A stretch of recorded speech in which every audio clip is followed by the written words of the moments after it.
Yo, yo, yo, what up, what up, what up? Clipper, Ada, Blue Jay, BD. Hey, yeah, but Attaboy, do you have, or if you're on mobile, do you see where if you click on my screen, it'll say like classic split and then vertical view? Are you in quote vertical view or classic split?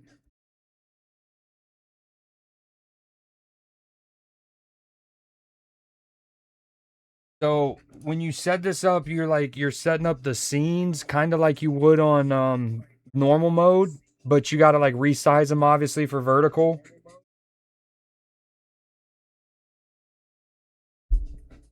Skirt. All right, let's see how this looks and plays and feels and rubs us right. Um, so like for example, for those familiar with mobile, like normally if you're watching me on mobile, yo, I found this song today and I've been obsessed with it. At one point it gets me, I'm like shaking ass in the most subtle, classy way. Um, but when you pull up a stream on mobile, normally you have the stream in that box and then chat.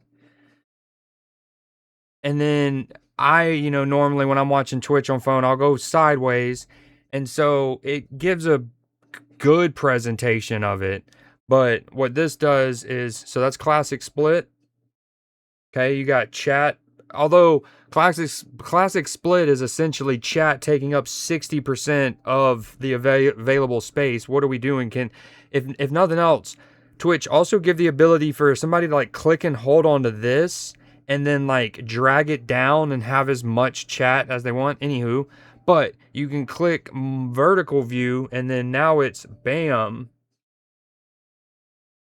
See, and then so I'm like more made for vertical. Oh, we're inceptioning right now, though. We're so deep. We're so deep. Okay, we're gonna play a little magic to check out the Hobbit release before Newsday. Like a Nintendo DS. Sweet. One of the tests will be like, okay, when let's say a follow happens or a sub happens or something like that. Does the alert, do you hear two audios? For example, you shouldn't, but just to make sure, like, you shouldn't, there should be no two audios to make sure that the alerts are sized decently. Oh, here we go. The song is called Jazz Club After Hours. And apparently, and I hope it's not an AI artist because their first album, well, I mean, their first album's in 2021, so maybe not. But they're called Barry Can't Swim. I mean, dude, I'm just swaying the hips.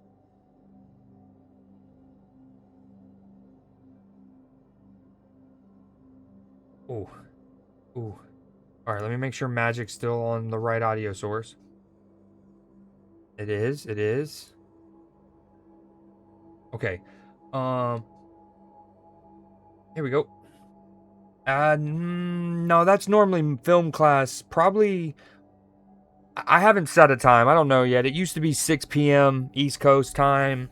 Now, I don't know. Let's call it 8:15 tonight. Yo, what up, Becca? I'm just enjoying this song that I found today that I'm obsessed with. It's called Jazz Club After Hours by Barry Can't Swim. Also I set up dual format streaming. Lord knows how hideous I look in bigger camera form, but like if you're on mobile, there should be the two different ways now. There should be like the classic way where you got chat and then screen and then you can go sideways, but then there's also vertical. I can't click on anything. Oh, never mind. It broke. There it is. Vertical. And then it's more like so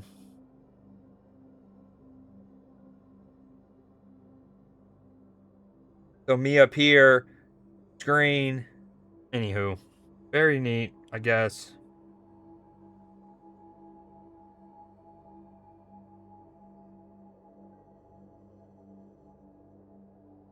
Okay, let's hopefully the game audio works.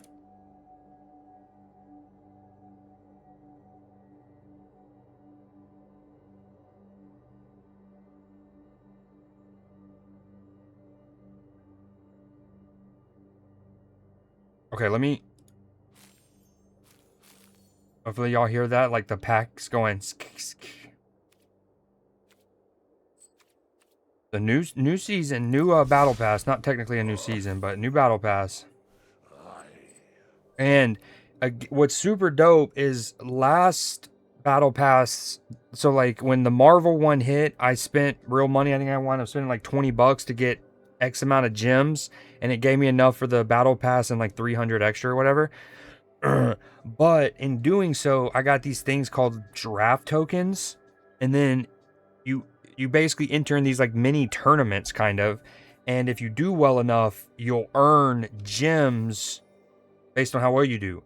And I entered 3 of them, and I did really well. I think the max you can get is 7 wins, I believe, and I got 5, 6, 5 or something like that. So we earned a crap ton of gems. We even got up to like 6,500, and then we bought a bunch of cosmetics. But hell yeah, we can scoop this right away. The Hobbit, you know we're doing that. You know we're doing that. Hold on. I'm trying to make a story for Instagram. Because I'm a nerd. Okay, hold on. Yo, type in chat if you want to be on the Instagram story.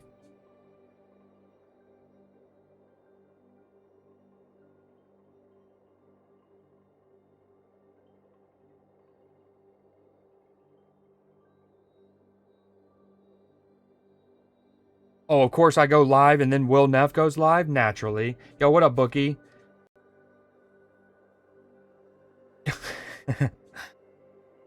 Ooh. Dude, I'm actually, like, it's crazy. I think I'm really tech savvy for, especially someone at least my age. And yeah, I'm so bad with stories. Are you on mobile?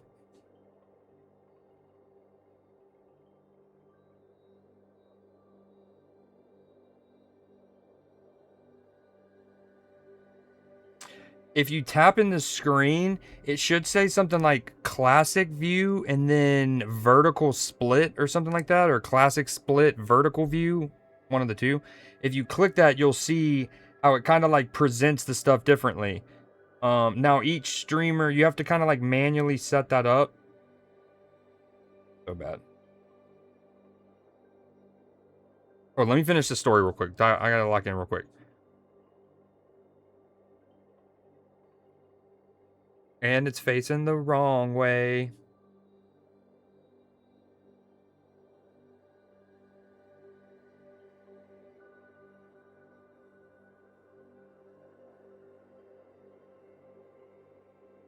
But I always do that.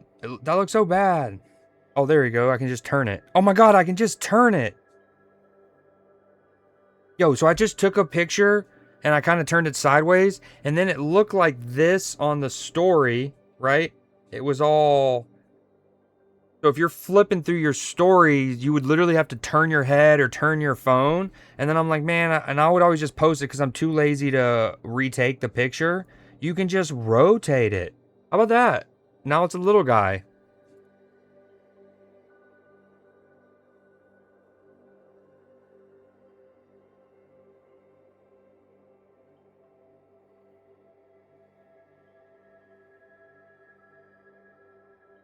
Hold on. Okay, Newsday at around 8:15.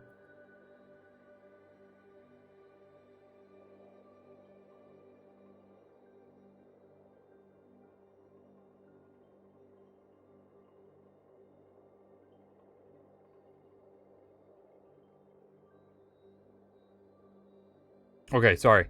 Here we go. That's going on the Instagram. So bad at this. Come back in 19 hours when Creed will be done. Oh my god, and I didn't even put a link. I did all that, and I forgot to put a link. Okay. Actual bot.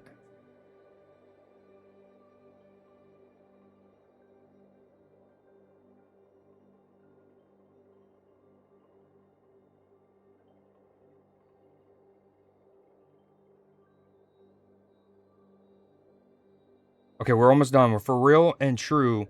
Y'all stay with me. Hold the phone. Hold the phone. What are y'all up to? Anyone gaming tonight? And if so, what's your game? What are you gaming on? Becca, if you're still there, I feel bad for Lux because he's been trying to get me to play Valorant for a year and a half, maybe, especially for, you know, maybe 2 years, but especially for a year and a half. And he finally got it, basically, but I honestly want to play Marvel Rivals more. If I'm going to play like a competitive hero shooter, I'm definitely feeling Rivals more than Valorant. But maybe it's because of controller keyboard, I don't know.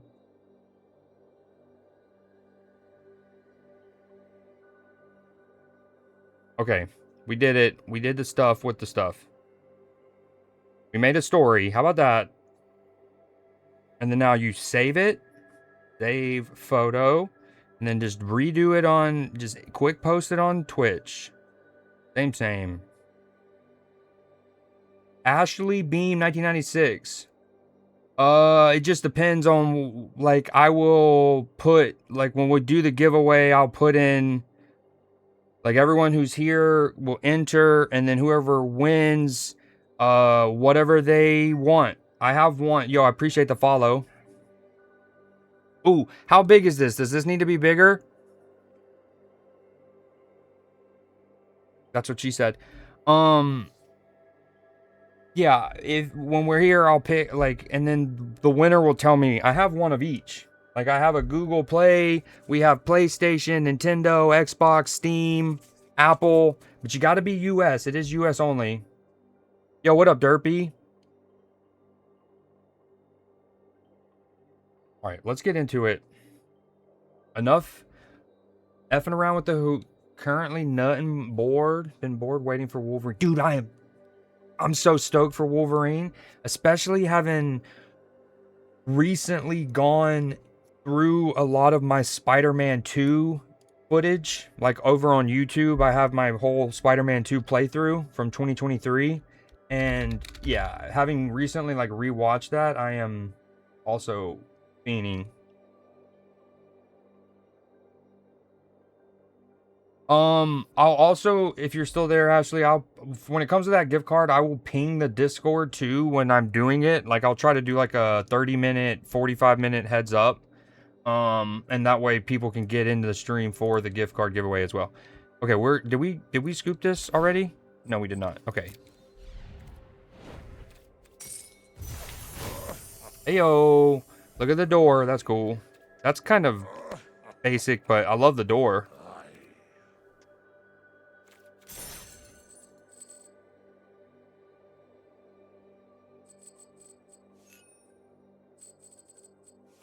Okay, so often you get... Oh, that's the card sleeve you get. It's like, see the gold and Schmaug? I fuck with that. Now, I kind of wish it was more animated. Like, look how... Okay, look. It doesn't... Now, maybe it just doesn't show the animation here. But look at what you got for the Marvel one and how animated it is. Relatively speaking. This Doctor Doom one. Look at that. Dude, the whole border, it stops after a couple seconds, but see his eyes glow, the book hovers, the magic smoky dust. Yeah, after Newsday, I gotta get on the business, through the business end of it, then I'd be down. Rum sounds good. As y'all know, I'm not much of a drinker. Maybe drink once or twice a month. If that, but I'm down for a little shot after a Newsday, hard-earned Newsday. Okay, anyways, let's see what we got here.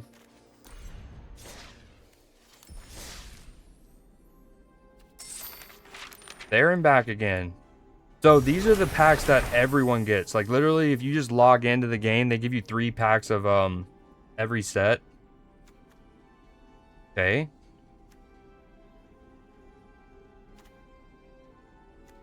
I'm not gonna lie. Other than the text at the bottom, these don't really look very hot. Like they're not. I guess there you have the trolls in the background from when Bilbo kind of like makes the trolls have to argue amongst themselves on what's the best way to cook them, and then eventually the sun comes up and they turn to stone. But anyways, there's like no main landmarks in those. It's kind of whack.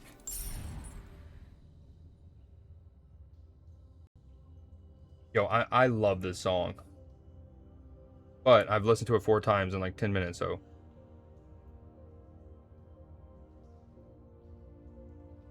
We just finished the last one. Trying to finally beat Mafia 3. Creed's 2. Graham Savvy. Yo, what up, Matchy? Sorry I missed you. Are you still there?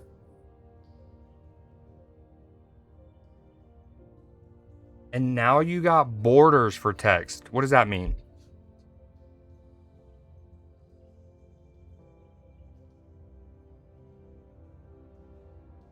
Ooh, I'm watching when you're sleeping. I'm watching when you're awake. I'm watching when you're snoring. I'm watching when you bake.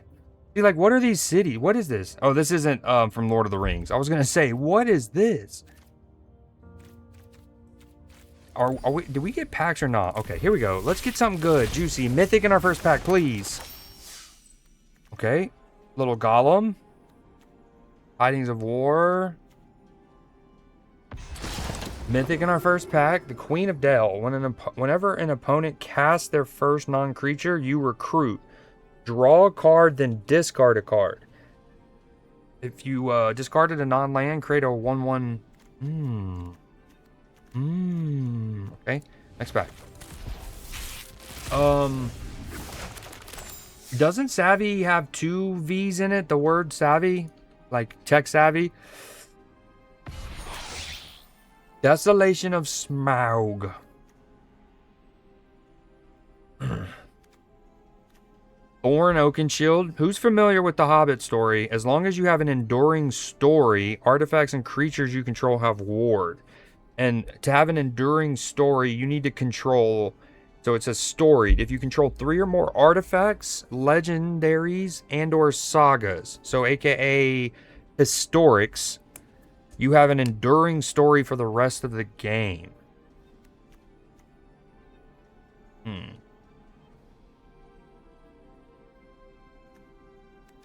I see myself in, so like with this new dual format vertical thing, I see more of myself than I would like to in the corner of my eye over here on my OBS, and that's gotta go.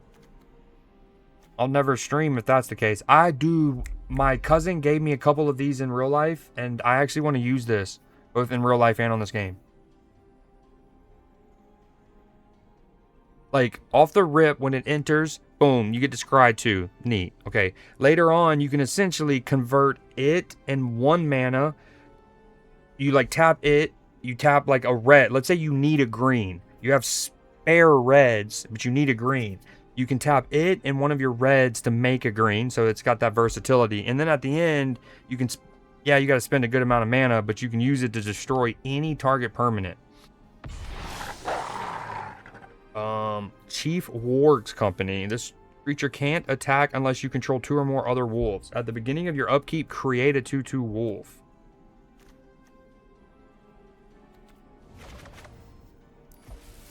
Alright, let's see what we have with the Hobbit set. We're already 10%. Just with those 3 packs, we're 10% through. Oh, yeah.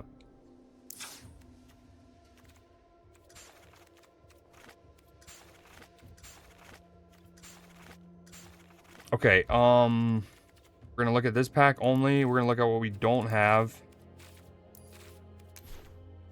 Ooh, yo. Okay, hold on. Let's look at some of the sick art first. Yup. Ooh, that's a nice version. So I have that card, but from the Lord of the Rings set, this is a different art for it. Same with that. The Gaffer. Alright. We want to make a play with the Saga deck. When me and my cousin were hanging out on Sunday, we got to talking about Saga decks. I showed him my Tom Bombadil one that I had built when I first started playing. And then I didn't have enough Sagas to really make it work. So I added some progressively. And the last time I tweaked it was when the Spider-Man stuff came out. That's relevant because A, the Hobbit set has some good sagas that I probably want to put in the deck, and the Marvel one definitely did. So we've been tweaking that. We want to save up for this for sure. That comes with 10 boosters, 10k gold. Yeah, we're saving up for that for sure. All right, real quick, we're gonna go on Bombadil. Yep. Okay, we're gonna look up sagas.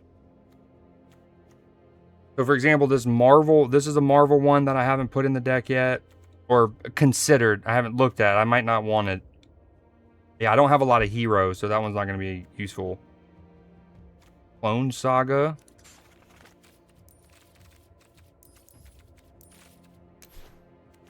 Okay, so these are the new cards that have Saga in them.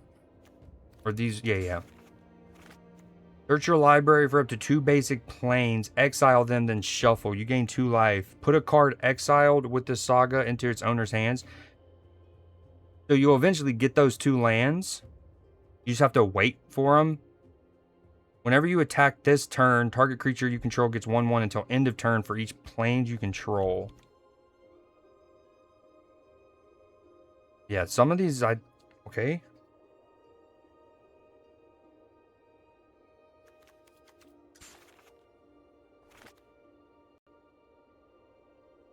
Alright, we need to get a game in before Newsday.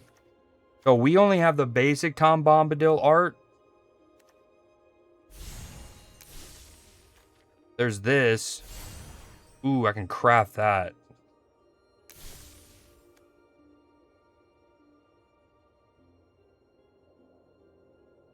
This might need to go on my deck.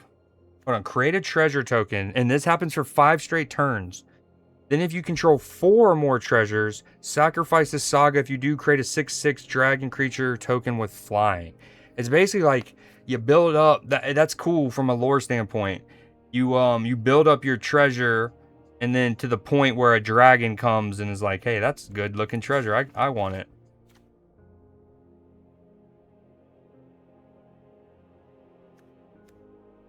But you have to hoard them.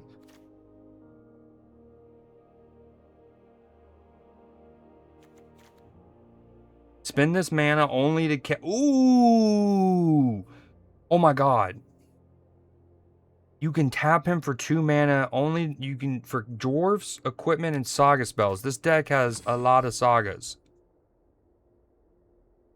There's 31 sagas in it. I think we're gonna do that. So we have 3 of those. We're gonna craft Keeley, and it's a cool art version. That's also dope. Yo, what up, not playing basketball? It is Magic the Gathering Arena. You might have heard of Magic the Gathering, the card game. This is the online version of that.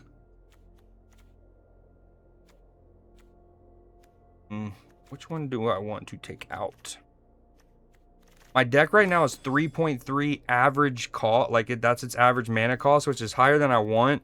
So I need to take out one of these girthy ones. Real girths. But I don't know which one to do. Maybe this, just because I use this in so many other decks that, like, you know what I mean? I kind of get my feel that way.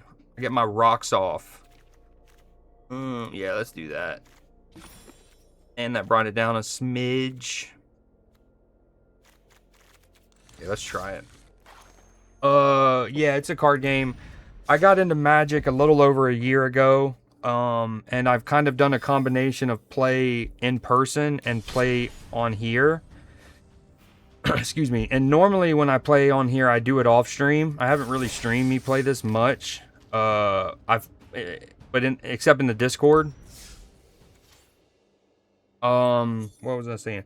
But I'm a huge, massive Lord of the Rings fan. It's my favorite franchise. So today was the Hobbit release. All right, let's just do a little warm up, brawl, unranked, Tom Bombadil, get into it. Not 31 wasn't enough.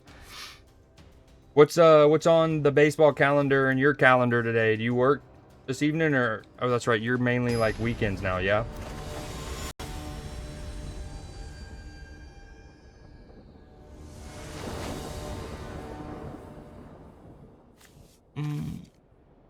Okay, I had white. Yeah, we'll take that. So for those who aren't familiar with Magic, sagas they're basically something you put on the board, and they're not creatures, so you can't attack with them, right? They're just kind of like they're over there on the side. They're literally called enchantments, right? Enchantment saga. But they do things. So like for example, this one on the first turn when it's on the board, you look at the top 3 cards of your library, blah blah blah blah. Then the next turn, it boom, and then on the third turn, you get this, and then once all of these have happened, it goes away, right? It just vanishes into the nether. My commander, Tom Bombadil from Lord of the Rings, The Hobbit, etc., he basically makes it to where whenever one of your sagas go poof and disappear, you can go and find another saga in your deck and put it on the board for free, which is obviously very fire. And I probably should destroy that soon. So that's kind of what we're doing with the deck, is we're trying to get sagas out and then get all the juiciness from the sagas and then just kind of keep them chained together. Like I had a win last night off stream with this deck where it was, you know, saga ended. I was able to go find another saga. That saga lets me like redo an ability of something. So I was basically almost able to get in a filthy combo, and then my opponent retreated. Cubs up 1 in the 4th.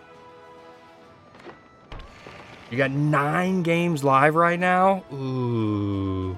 Ooh.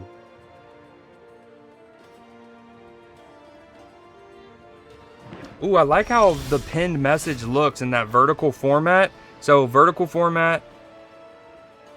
Wait, are you able to see all of the game board? You are. I probably should raise it a smidge, huh? We got a little room at the top. Hold on. Sorry, op.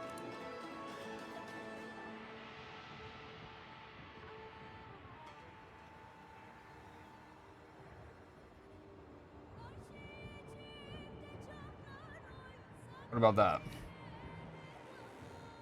Anyways, at the bottom where the chat is, it shows the pinned message nice and cleanly, right? Like that. I like that. Absolutely. Absolutely. In PB. I don't know what land to play. I got 2. Oh my god, I should have played Forest. That way I could have played Garnet. I'm an idiot. Now I gotta play that. Oh well. Oh, I'm so dumb. Ooh, he's playing. This is from the new set. Other bears you control get +2/+2. At the beginning of combat on your turn, put a trample counter on up to 1 target creature. It becomes a bear in addition to its other types. Wow. Then if you control 3 or more bears, draw 2 cards. That's filthy. Now he can. Ooh, he's mixing forest stuff, like tree stuff, with bear stuff, because he can make the stuff bears. That's kind of cool. I like that. We play her. When she attacks, you may remove a lord. She's another card that helps with the saga stuff, because you can basically take a saga back a step. I think we do this. That way we can spend his mana, and I can swing with it. Oh, that was a cool little animation. Oh, I love that. It showed the little, like, map unfurling, and then him sneaking around.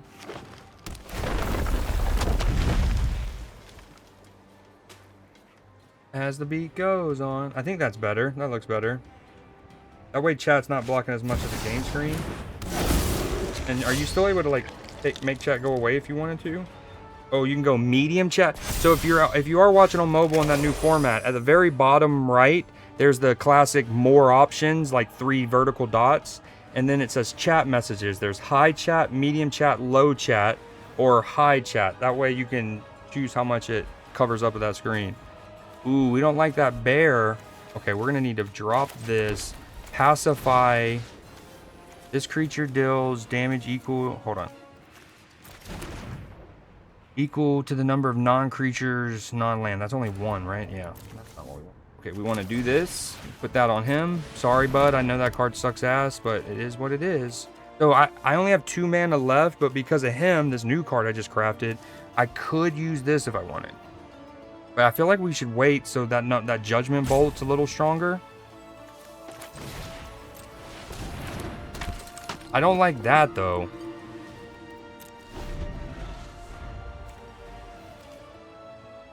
See how... So this makes a Tree Folk, and then that makes that. Okay, me pacifying him...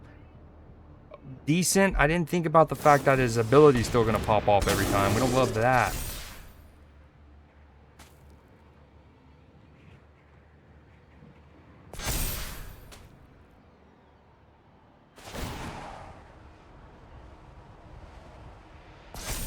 Dude, and he's drawing cards are... Oh, this is ugly.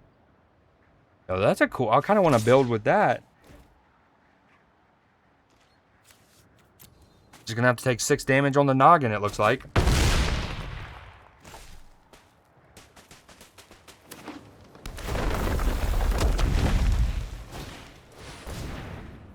Uh-oh. Not ideal.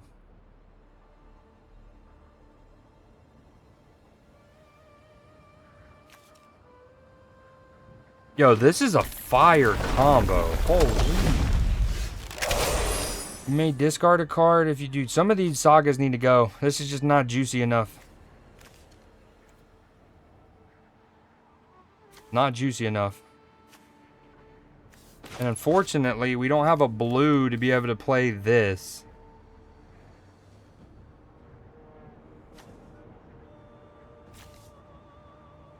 What if I do... Ifrit?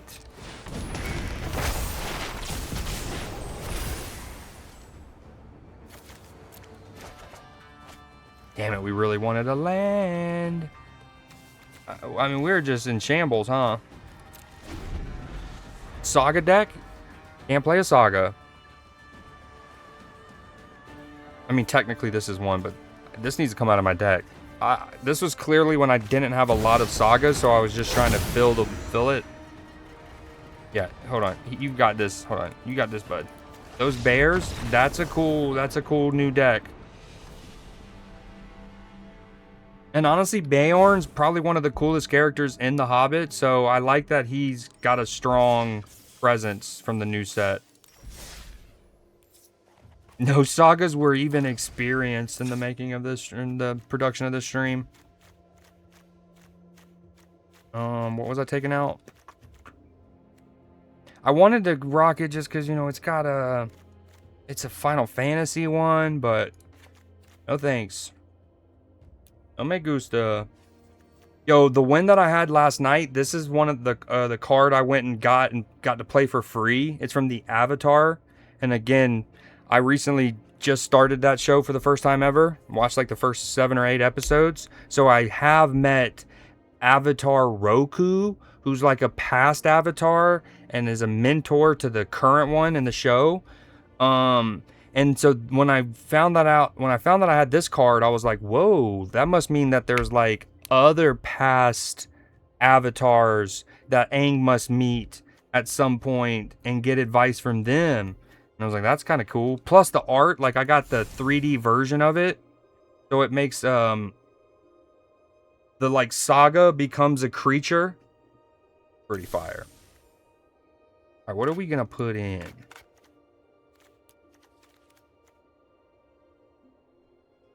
Are you?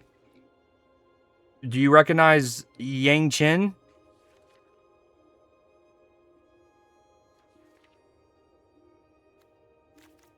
I've also have a sick win with this. Speaking of Roku.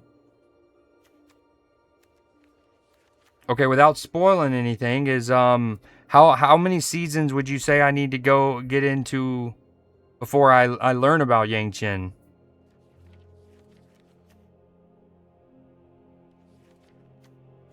One of the sagas that I put in this deck last night after remembering, like, oh crap, the Marvel set came out. There's good sagas. You should try putting it in your Tom Bombadil deck. This is one of them, and I really want to pull this off. The Coming of Galactus. Ooh-wee. War Hulk's a good option. We might put that in here. You may draw a card for each artifact you control. I don't think I have many of those in this deck. Oh yeah, only 6. Create 2 villains. This saga deals 2 damage to each non-villain creature and each opponent. Ooh, that could be fire in its own deck. Destroy all creatures. Then the following turn, mill 4 cards. When you do, return target creature from your graveyard to your hand. A lot of movement. I think we put this in. We need to put Bahamut. Bahamut's going to bring my average thing up too much.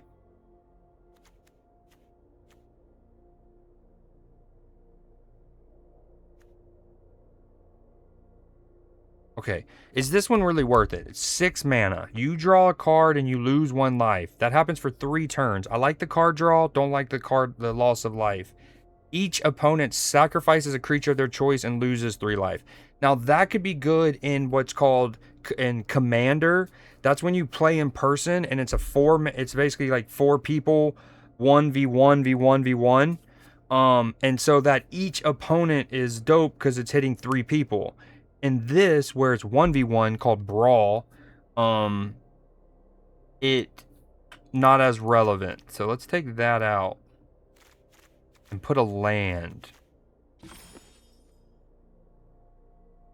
That guy, Dewey, thank you so much for the follow. Please let me know how I should be pronouncing that. We need another island.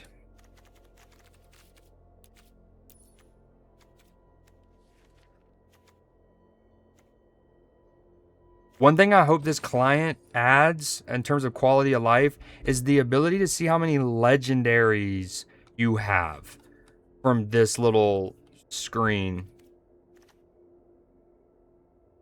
Boy like boy. Gotcha. She's not really in the show. It's mainly Roku. Oh man. She looks dope. Paperboy. I'm all about that. Paperboy. Okay, we're adding a blue deck. Let's lock in for a second. I don't need more sphere. Show hole.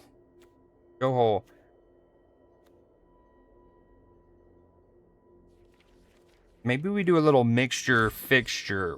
We have the least amount of plains, swamps, islands. Plain swap. Matchy, thank you so much for the bits. Yo, did you see that play? I think it was in the Red Sox game where I don't even remember what it's called, bro. It was so wicked. It was like the Red Sox thought that there were 2 outs, so they didn't advance the runners or something like that, and then eventually, like, dude, 4th out, bro. We need to watch that because I need the breakdown on so much. Oh, we have the most forest and only 6 forest mana. So let's look for a blue-green here. A little blue-green action.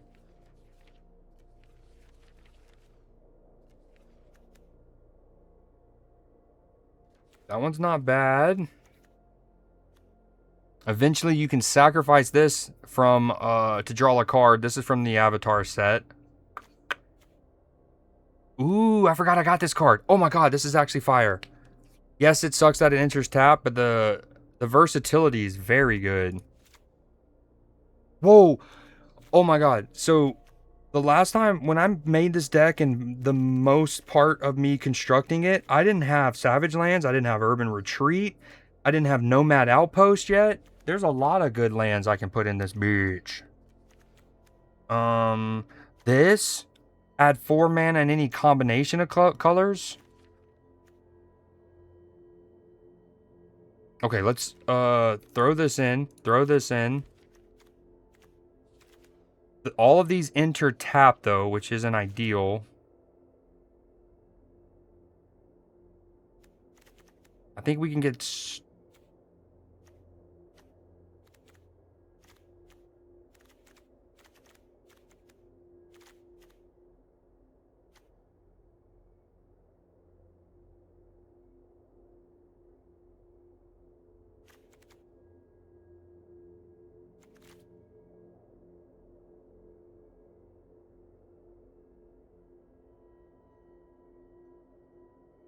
I'm somewhat of a scientist myself, is how I read the Avatar expert message you sent, by the way. I hope that's how I was supposed to send it, or read it.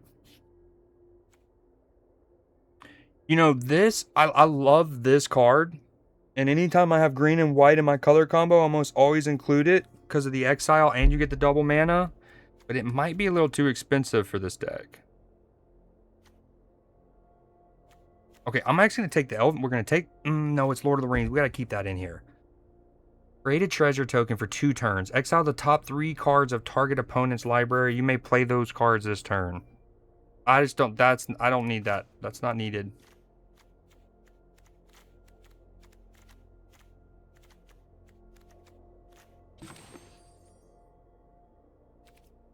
Maybe we get rid of 1 mountain.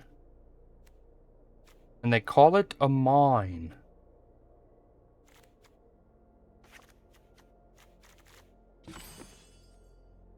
Sorry, we're just doing a little... just a little deck tweaking. We're tweaking our decks. That's the exact tone? Hell yeah. Same page. Mono brain. Target creature you control gains indestructible for as long as you control this saga. So that's for a couple turns. It can actually be for longer if I get... that's definitely staying in. If anything we want... Surveil 1 whenever you cast your next instant or sorcery spell. How many of those do we have? We only have 5 of those. So that's actually not very good. Choose a new copy. That's good. But you have to play the card. You have to wait till the ensuing turn. I'd have to have one of my few instant or sorceries. The triple ability is actually rowdy, though. The fact you could copy that twice, that kind of makes you want to build a deck with that as like a premise. You and target opponent each create a food token. Each opponent loses life. See, this is another one that I think is better in Commander because of the each opponent. Like, in this mode, I'm hitting 1 opponent for 3 life, right? In the other, in Commander, I'd be hitting 3 opponents for 9 life. But it is a Lord of the Rings card. Ooh, look at this guy. His name's Avatar Karuk. Is this the guy you mentioned somebody else earlier? Hold on. Kyoshi is also dope. Not this guy. Yo, what up, Exit? How handsome are you feeling on a scale of 9 to 11.5, huh?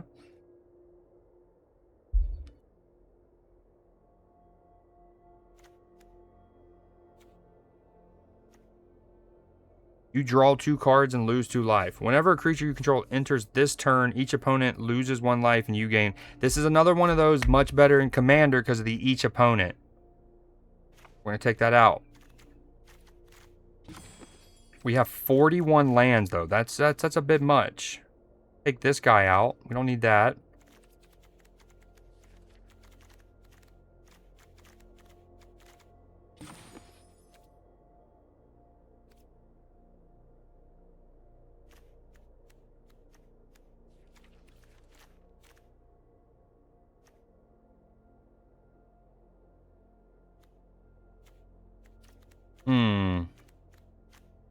Okay, I'm going to take 1 more mountain out. We're going to add Capital City. What you up to? How's it going, Paisley? At least 11.445. What do we need to do to get that number up? What do we need to do to get that number up?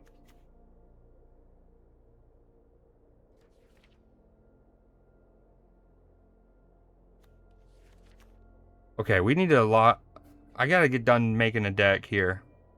Been dabbling too long. I got so many cool lands nowadays. I'm landman, but not like Billy Bob Thornton.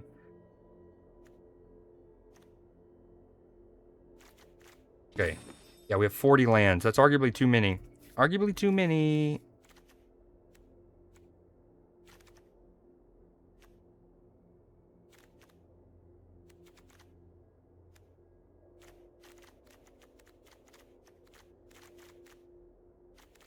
Now we need to add other cards back, huh? Might order some... Ooh, lucky. Way to rub that in. That'd be cool.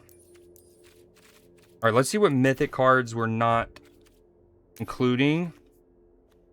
That are must includes, usually. Ooh, I got a new Jennifer Walters. So last night in the Discord, before I played Valorant with Lux and Paisley, I went and I bought... Again, I had a lot of gems because I earned them in game playing those tournament things, and I bought some cosmetics with it. Sorry, hold on. I bought some cosmetics with it, knowing I could get them and still have enough to get the the Hobbit battle pass without having to spend any additional money. Anyways, look at this. It was called the barbecue set or something like that. Look at that. So this is the basic one. Cool. She's standing in front of a billboard. You got a Dazzler sign down there from X-Men. But then you got this, dude. So sick. Gimme.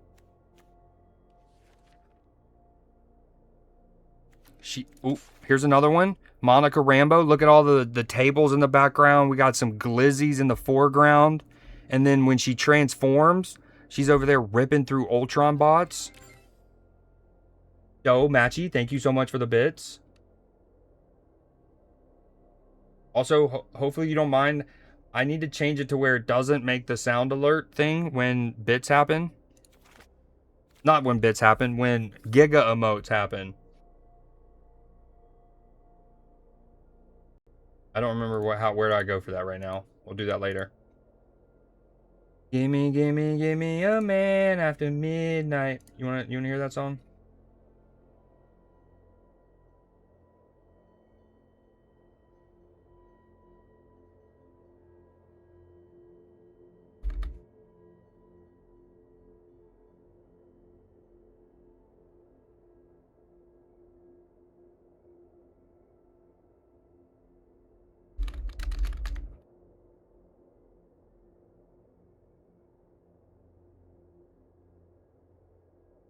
I mean, just what a soundtrack, right? What an absolute banger of a soundtrack did Mamma Mia have. And ABBA's greatest hits is just an actual treasure trove of gems. Ooh, look, there's Appa.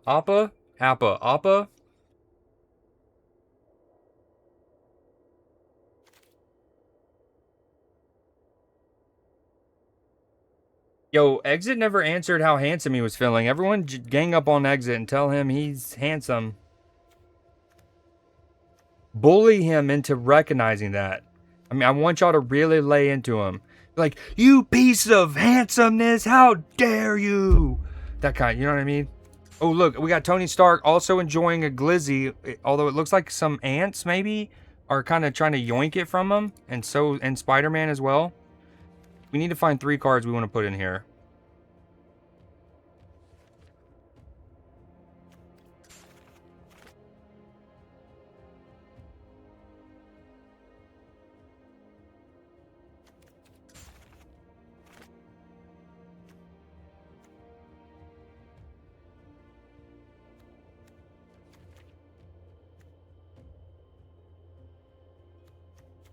Yo, I have this art for Victimize. I don't use the black color palette that often, but man, this art is sick. It's like Dementors ripping a dude's soul in half. Appa. You're fighting the good battle against the Covenant? Understandable. It's a fight that needs to happen. Do we play Gwenum? So one of my, like, lifetime achievement challenges I gotta do in this game is to cast cards by using my life to cast it instead of mana. She helps with that, so I might throw her in that just for this, just for now. We need to go smaller, though. My deck is too expensive.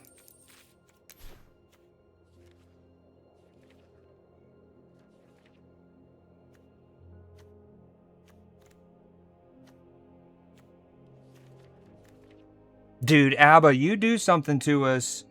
You do something to us. Ooh, did I put in tank? Alright, we need to figure it out. I have a lot of lands. I don't have a lot of birds. Birds.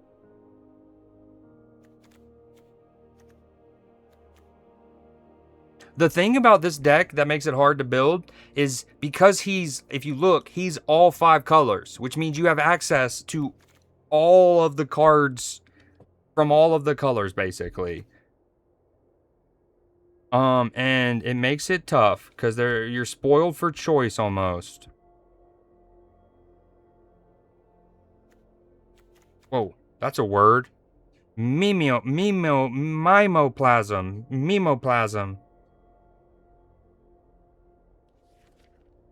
Okay, we do love the Buster Sword. The Buster Sword all over my face.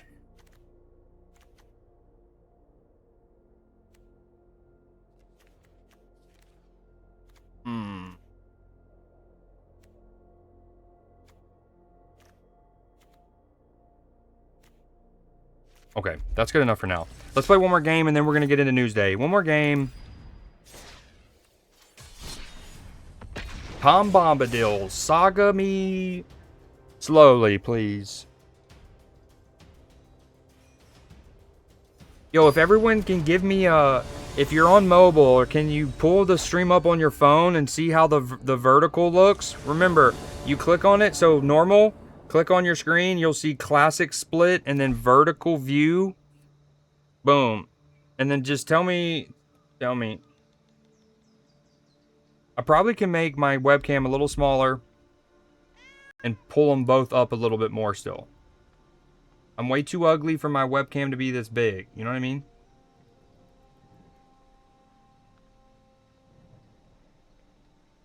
Sorry, opponent. Un momento. Little stretchy poo. Okay, how does that? Too much stretch? We don't love the starting hand.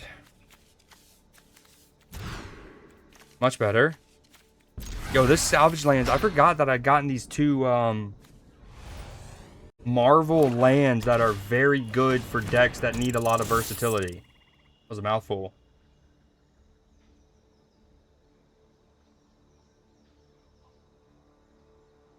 Hold on, what playlist was I on?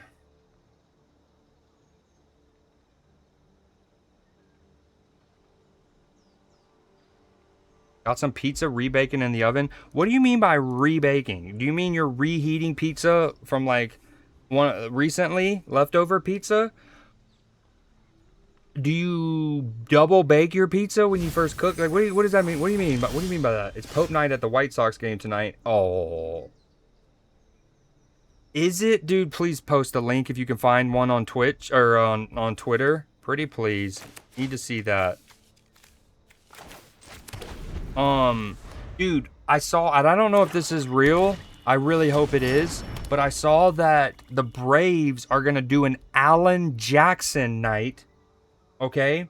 And if this is real, it will instantly vault itself into one of the 2 or 3 dopest bobbleheads that I've ever seen, like a sporting arena give out for free in one of their like bobblehead nights, right? But it's Alan Jackson. He's got his guitar, he's got a cowboy hat on, and he's sitting in like an inner tube, like that you would go on a lake, you'd tubing, right? Or you would float down a river on. And it's essentially Alan Jackson floating down the Chattahoochee. I mean, just actual cinema. Okay, so this is scry 2, and then the next turn put 2 counters on target creature. I don't have any creatures on the board, which honestly maybe is something I need to tweak with the deck in the future. Is I need a couple more bodies on the board to get the benefits from my sagas. Exile the top card of your library. During any turn you put a lore counter on the saga, you may play that card. I guess that's good future proofing. We'll do that. And he's a 2/1. I guess some of my sagas are creatures.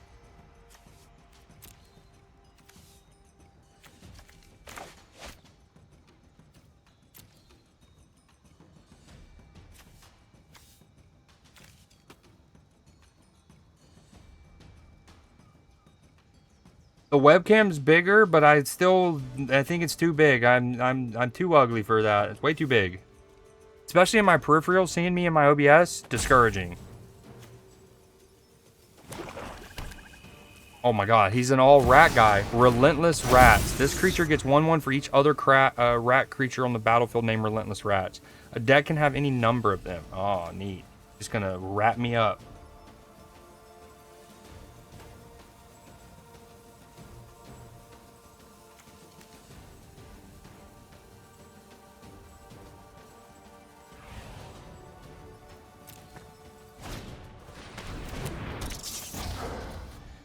At the beginning of your end step, if a permanent left the battlefield under your control, create a black rat and put a 1/1 counter. You can then sacrifice 3 rats. You can return target creature card and all other cards with the same name from your... Oh my god.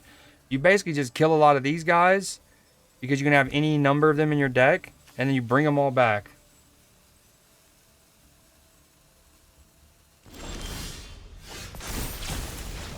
Okay, when you next cast a creature spell this turn, it gains haste until end of turn. Too bad I don't have a creature to play.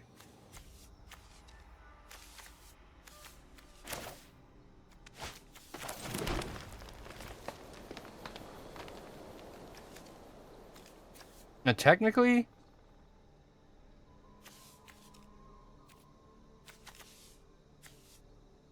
Okay, I think... this would count for him, but I don't really, like, it doesn't help me to get him on the board with haste because his Judgment Bolt won't do anything. So let's play this. Oh. Yeah.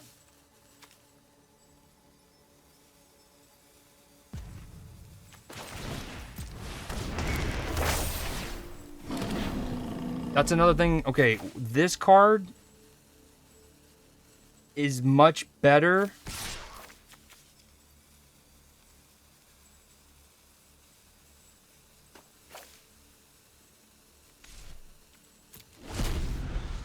When I have more creature cards in my deck. Oh, anyways, I was bringing up the Alan Jackson thing because that Pope story is funny. I can imagine. Hopefully you can find a link. Yo, before you lurk, if you can you find a link on Twitter of the Pope hats in the crowd?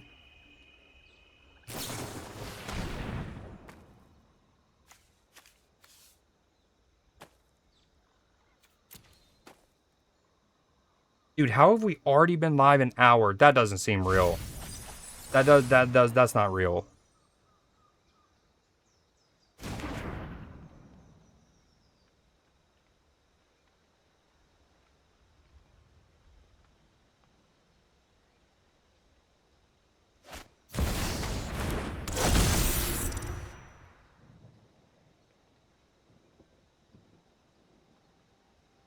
Now, Newsday in that vertical format, I don't know how that's fully going to work. I might need to, I might need to set up another scene, basically the same, but instead, like right now, this is what you would call my display source, where it's just essentially showing whatever is on a certain monitor. So if I drag this, you see it, right? It's not a particular app.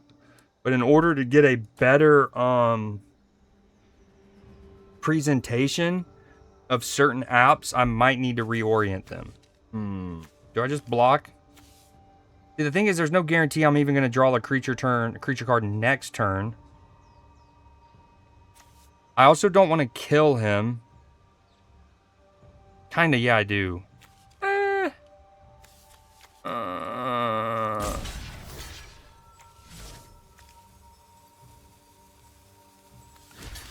Oh, this is awkward. You can post it in chat, but I can, here we go. Oh, hell yeah.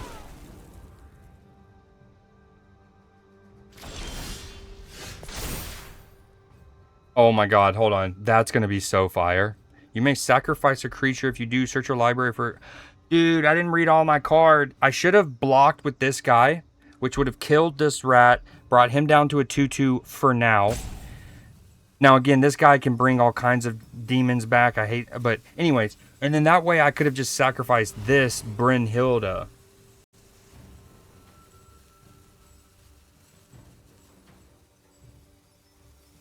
Dude, honestly, kind of looks like the New Orleans Saints are doing this. Oh, dude, Southside. Is that like a new alt? Is that a new alt jersey or something? I'm not seeing that. Southside with gold, black and or white and gold.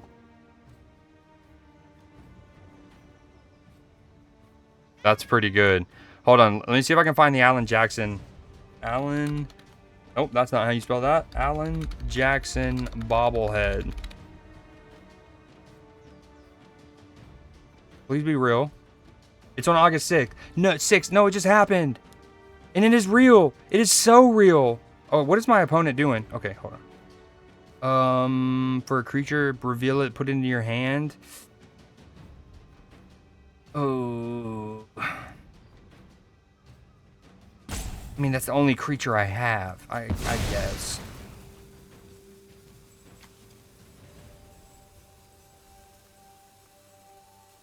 I need one that I can afford.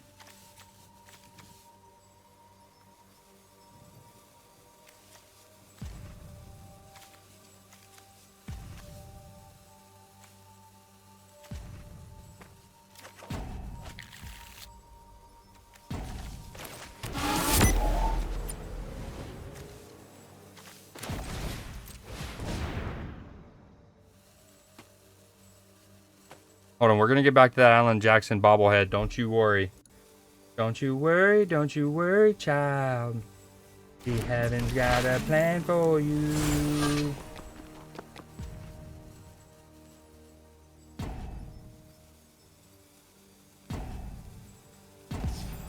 Dude, no!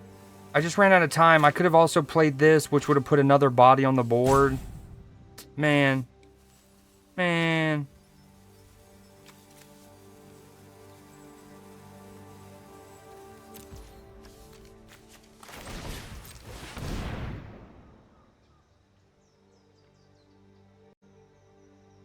It's been their City Connect jersey for a few years. It's usually black. Oh, gotcha. What? You're probably making pasta. If you're still there, what's the Cubs' City Connect?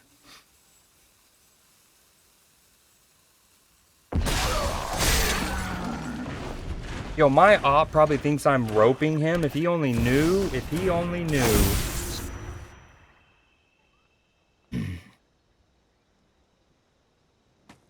Okay, dude, I'm gonna get into Newsday. You win. Congrats, you got it.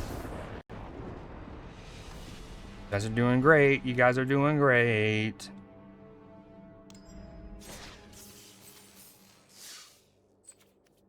You'll always find in these kind of games that like a new season or a new battle pass or a new card or something comes out, maybe even a couple new cards, maybe a whole new set, and you'll still find the people who are playing the exact same thing that they have for months, if not years, and they are honed in and they're just bullying all the people experimenting. Okay, so Alan Jackson bobblehead, incredible. See, guitar, cowboy hat, glasses, the boots, the little inner tube. I mean, just elite. Because obviously, way down yonder on the Chattahoochee, it gets hotter than a hoochie coochie. Anyways, on that Georgia asphalt.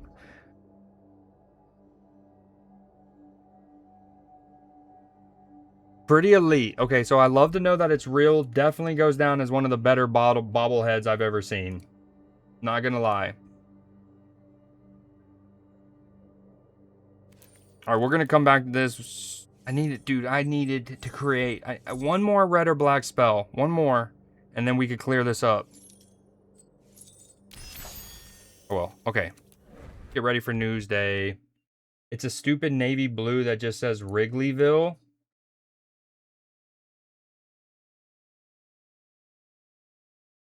Oops.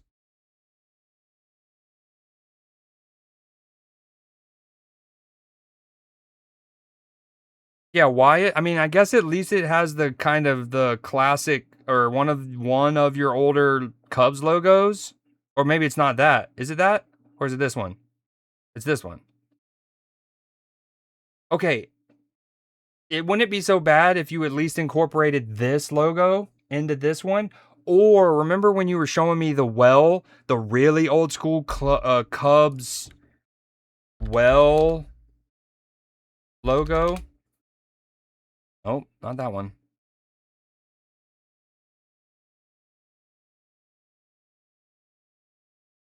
It might be just this one. Oh no, it's this question mark. That thing.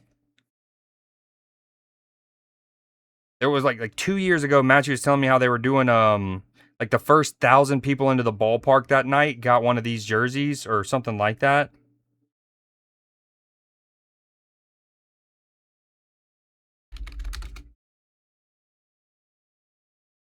That. The Chicago Wells.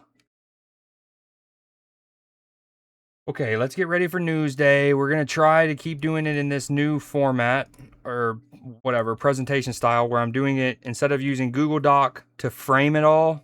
I'm doing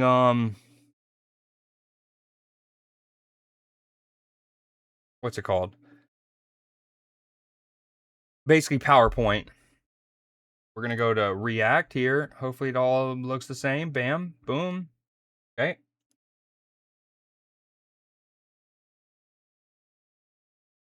All right, I will be back in a couple minutes. We're getting into Newsday. I will see y'all in 4 minutes. Use this as a chance to, if you've seen this intro a bunch, use this as a chance to go get a snack or stretch or help around the house or something, and then we're getting locked in.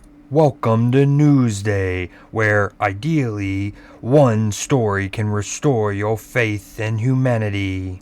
I wish the ring had never come to me. I wish none of this had happened. Hope. Let me tell you something, my friend. Hope is a dangerous thing. Hope can drive a man insane. Because how could the end be happy? How could the world go back to the way it was when so much bad had happened? We're in hell right now, gentlemen. Believe me. Some believe there is nothing one man or one woman can do against the enormous array of the world's ills. Folk in those stories had lots of chances of turning back, only they didn't. Looking around the mud flat, it was apparent that some students were about to give up. We can stay here, get the shit kicked out of us, or there are other forces at work in this world, Frodo, besides the will of evil. 1 inch at a time. That the little things in life matter. If you can't do the little things right, you'll never be able to do the big things right. Even if you were too small to understand why. But each of us can work to change a small portion of events. Yet many of the world's great movements of thought and action have flowed from the work of a single person. A Washington, a Lincoln, King, Mandela. A young monk began the Protestant Reformation, and the 32-year-old Thomas Jefferson who proclaimed that all men are created equal. And then one voice began to echo through the night. One voice raised in song. One voice became two, and two became three, and before long, everyone in the class was singing. Each time a man, and even a young girl from Pakistan, Malala, stands up for an ideal, or acts to improve the lot of others, or strikes out against injustice, he sends forth a tiny ripple of hope. I do understand. I know now. One person can change the world by giving people hope. And surely we can begin to work a little harder to bind up the wounds among us. But that is not for them to decide. All we have to decide is what to do with the time that is given to us. So if you want to change the world, start each day with a task completed. Find someone to help you through life. Respect everyone. It's only a passing thing. This shadow. Even darkness must pass. A new day will come. We can fight our way back into the light. We can climb out of hell. And when the sun shines, it'll shine out the clearer. If I have learned anything in my time traveling the world, it is the power of hope. Those ripples build a current that can sweep down the mightiest walls of oppression. They kept going. Because they were holding on to something. And I believe that in this generation, those with the courage to enter the moral conflict will find themselves with companions in every corner of the globe. Remember, Red, hope is a good thing, maybe the best of things, and no good thing ever dies. They kept... Heyo! Heyo! Yo, in some cases, we're gonna do something a little different. Ooh, in some cases. Okay, so here's Newsday for today, August 11th. August 11th. Happy Newsday indeed. I also need to probably put that text date. Make that smaller. That below alerts. Put that in the middle. That eventually we need to add the scoreboard that we like to use. We can do that later. I feel like that's a little too big still. All right, sorry guys. First, this is only my second Newsday using the slides instead of Google Docs, and my first one doing dual formatting. So give Unc a moment of grace. Small moment of grace for Unc here. Okay, part of me kind of wants to use clip queue and queue up a couple, so I don't have to go out and whatnot. Let's see. If I did this. Also, why doesn't the news emote work on Stream Elements? If you look at Stream Elements' most recent message where it says news, normally that would indicate that Stream Elements isn't subbed, so it can't use a sub emote, but it is subbed. Okay, did that work? That worked. YouTube. So if I do a couple of these, the problem with this though, if somebody in chat also shared a link, I think it would mess this up. So, anyways, let's see how this works.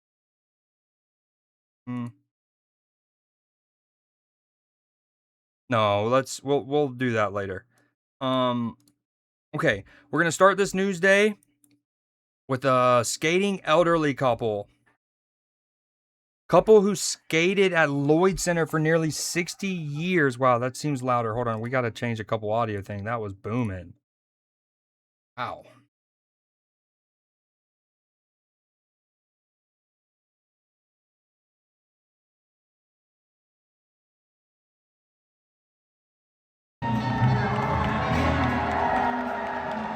Tally and Jerry Leonard have skated together at the Lloyd Center's Mall ice rink since 1967. Wow, that place is packed. Yo, this is cool. Okay. It's sad that the mall is closing, which means there's no room for this ice rink. So them working here and skating as a couple, they don't have a use for them anymore. But also, that's wicked that there is an ice skating rink inside of a mall. And then third, this is booming. The pair were married in 1971. They've been skating 4 days a week at the center since the 70s. Hundreds of people packed all three levels of the mall to watch them. Aww. Very sweet. The roses? Hell yeah. Hell yeah.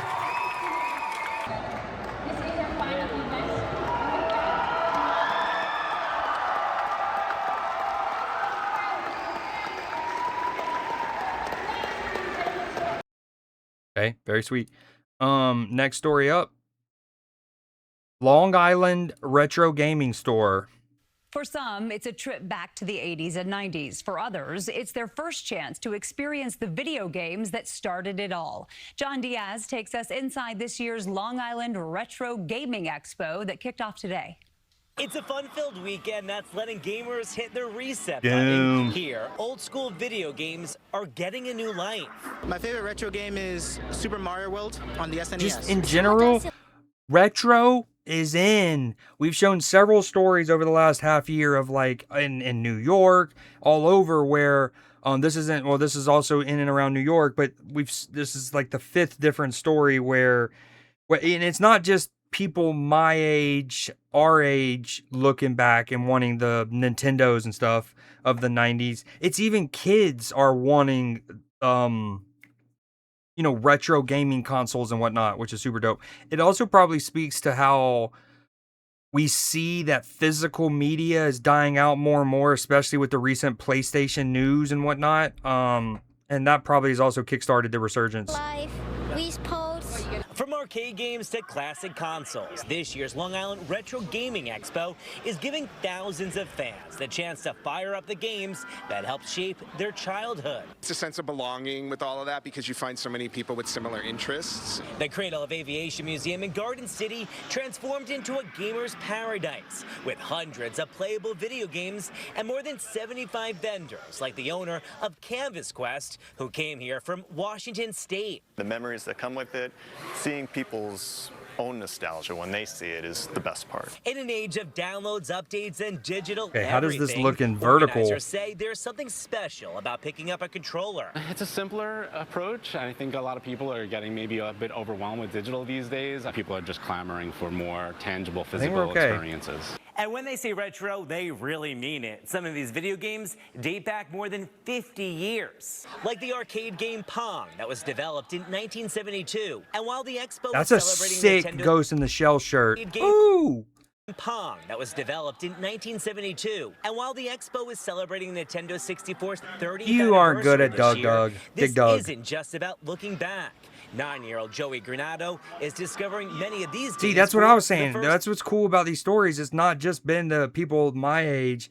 It's been kids also wanting to dabble in some of them, their favorite unks and their dad's tech of yesteryear. time. You're younger than these games. Oh, by a lot. Here, old school never goes out of style. From Garden City, Long Island, DuckTales. CBS News, DuckTales. Oh, bow, bow, down, now, DuckTales. Oh, yo, this story Gen Z is fueling. This, I think, is literally the story we showed a couple months ago, one of them. All right, along the retro vibe, this next story, rare Nintendo cartridges found. A box of old Nintendo games discovered in Wisconsin is turning heads in the video game world. Nearly 100 copies of a previously unknown version of Super Mario Bros. And Duck Hunt were found inside. So this is one of the most documented games in the history I of video did. That's because I was watching. There's a streamer named Doug that I was watching recently. He came up on my, on mobile when you're swiping and it shows the recommended that you don't follow. game preservation, and nobody has ever seen these specific carts before. Whoa. 9 point. This is why they're worth a lot. Not just like everyone's like, oh, let me go dig out my old NES games. I mean, you got to dig them out and they got to be a certain cartridge with 9.6, 9.8, 10. Some are in pristine condition and have received the first ever PSA 10 grade for an original. Y'all are haters. 3 of the rare cartridges are headed to auction later this month and could fetch millions of dollars. Yo, that video kind of sucks. Very quiet, only 360p. Pretty incredible story to share with you here. It all happened in Waukesha after a local collector there and then also somebody else were able to discover. This is a 10-minute video. One of these once-in-a-lifetime things that you don't really expect to happen to you. So I've been game collecting for about 20 years now, and I really thought that I've seen everything during that time. But what ended up happening here is a good friend of mine, his name is Kevin Braun. He's the owner of a store called One Stop Wonders in downtown Waukesha. Awesome little store. They sell records, video games, things like that, that he found games to see what these things would end up being. So he took me to a little back room that he had where he had all this storage stuff. And It was underneath a giant Unopened? stack of Halloween decorations, of all things, and we found the box. And you can see the box there right there on the screen, and that's exactly what I saw in the moment. 97 wrapped copies of Super Mario Brothers Duck Hunt.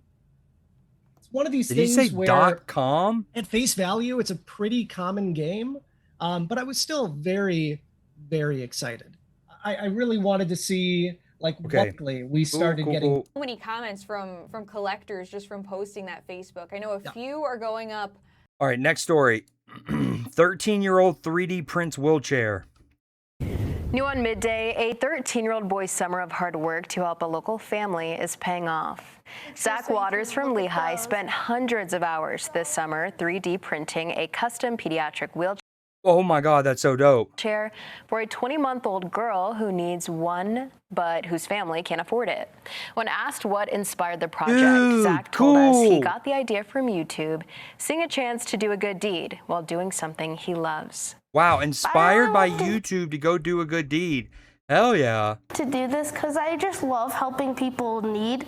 And Grandpa is probably still like, now, he was first told a couple months ago that Zach here is 3D printing these things, and he's watched it get printed. He's watched it get printed, and he is still blown away. Like,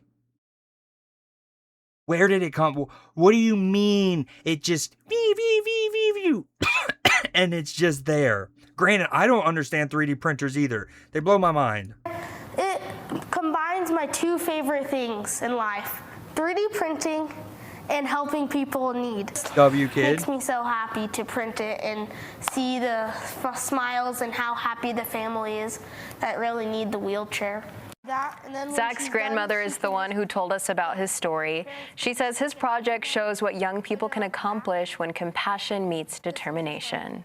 So cute and so smart at just 13. I feel like we could all learn something from him, right? Yes, you're never too young. And I was going to say, too impressive. Yeah. I wouldn't even know how to, right now, Yeah, I don't know anything about 3D printing, right? Yeah, So, that's props to him. Amazing work. And love that cause. And he kind of popped off, especially what for young this is a people young can girl's wheelchair.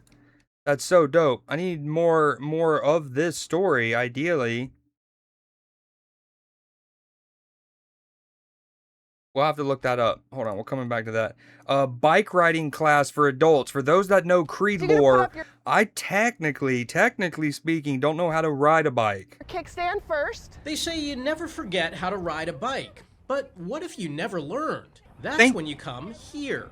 So show me your feet up. Yes. To Bike New York's free adult biking lessons. Heyo. We have a group of adults who don't know how to ride a bike for one reason or Why another. you gotta say it with that kind of tone, bro? Lay off of us. Have fun, everybody. Vanita Vaccine says learning to ride a bicycle has been on her bucket list for years. Her kids know, but she was never taught. I tried on my own, and I've just been really embarrassed. Me and her, at my same, age that I same. don't know how to ride Me a and her, bike. same. Getting over that embarrassment is the first step. And it turns out not knowing how to ride isn't that unusual. Bike New York Education Director Rich Conroy says every adult cycling class they hold fills up. It's never too late to learn. So we've had people who are in their 80s take these classes. In this judgment-free space, grown-ups learn at their own pace. Vanita's first lesson, balance. I get momentum, and then it stops. And making mistakes is okay. I'm just wobbling. But before long, these students start to get the hang of it. This is good. Yes. Okay, in fairness to me, part of what okay, so growing up, I wound up breaking my nose several times as a kid, you know, being a dumb boy, yada yada, to the point where I had what's called a deviated septum, right? And eventually I had to get surgery where they essentially, a doctor deliberately broke my nose back the other way to kind of fix it. I bring that up because one of the nose injuries that I had that led to the deviated septum in the first place was I was riding a bike, I think my sister's, but like, let's say I was 4 or 5, or like basically I was too small for the bike I was riding by a long shot. Like this was like a teenage bike or older, and I'm like 5. And then 2, I didn't know how to ride a bike.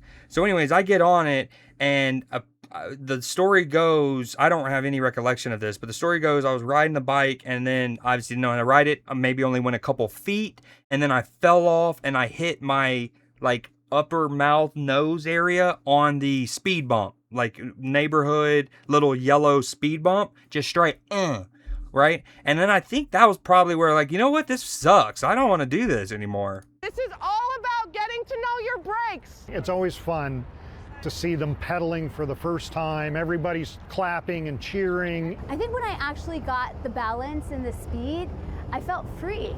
Bucket list item checked off. And Vanita has some advice for anyone afraid to learn something new. Is the audio loud enough? You have to do it. You have to try it at least once, see if it's for you, and go. Now these first-timers get to experience a magic not just for kids, riding a bike all by themselves. Michael George, CBS News, New York.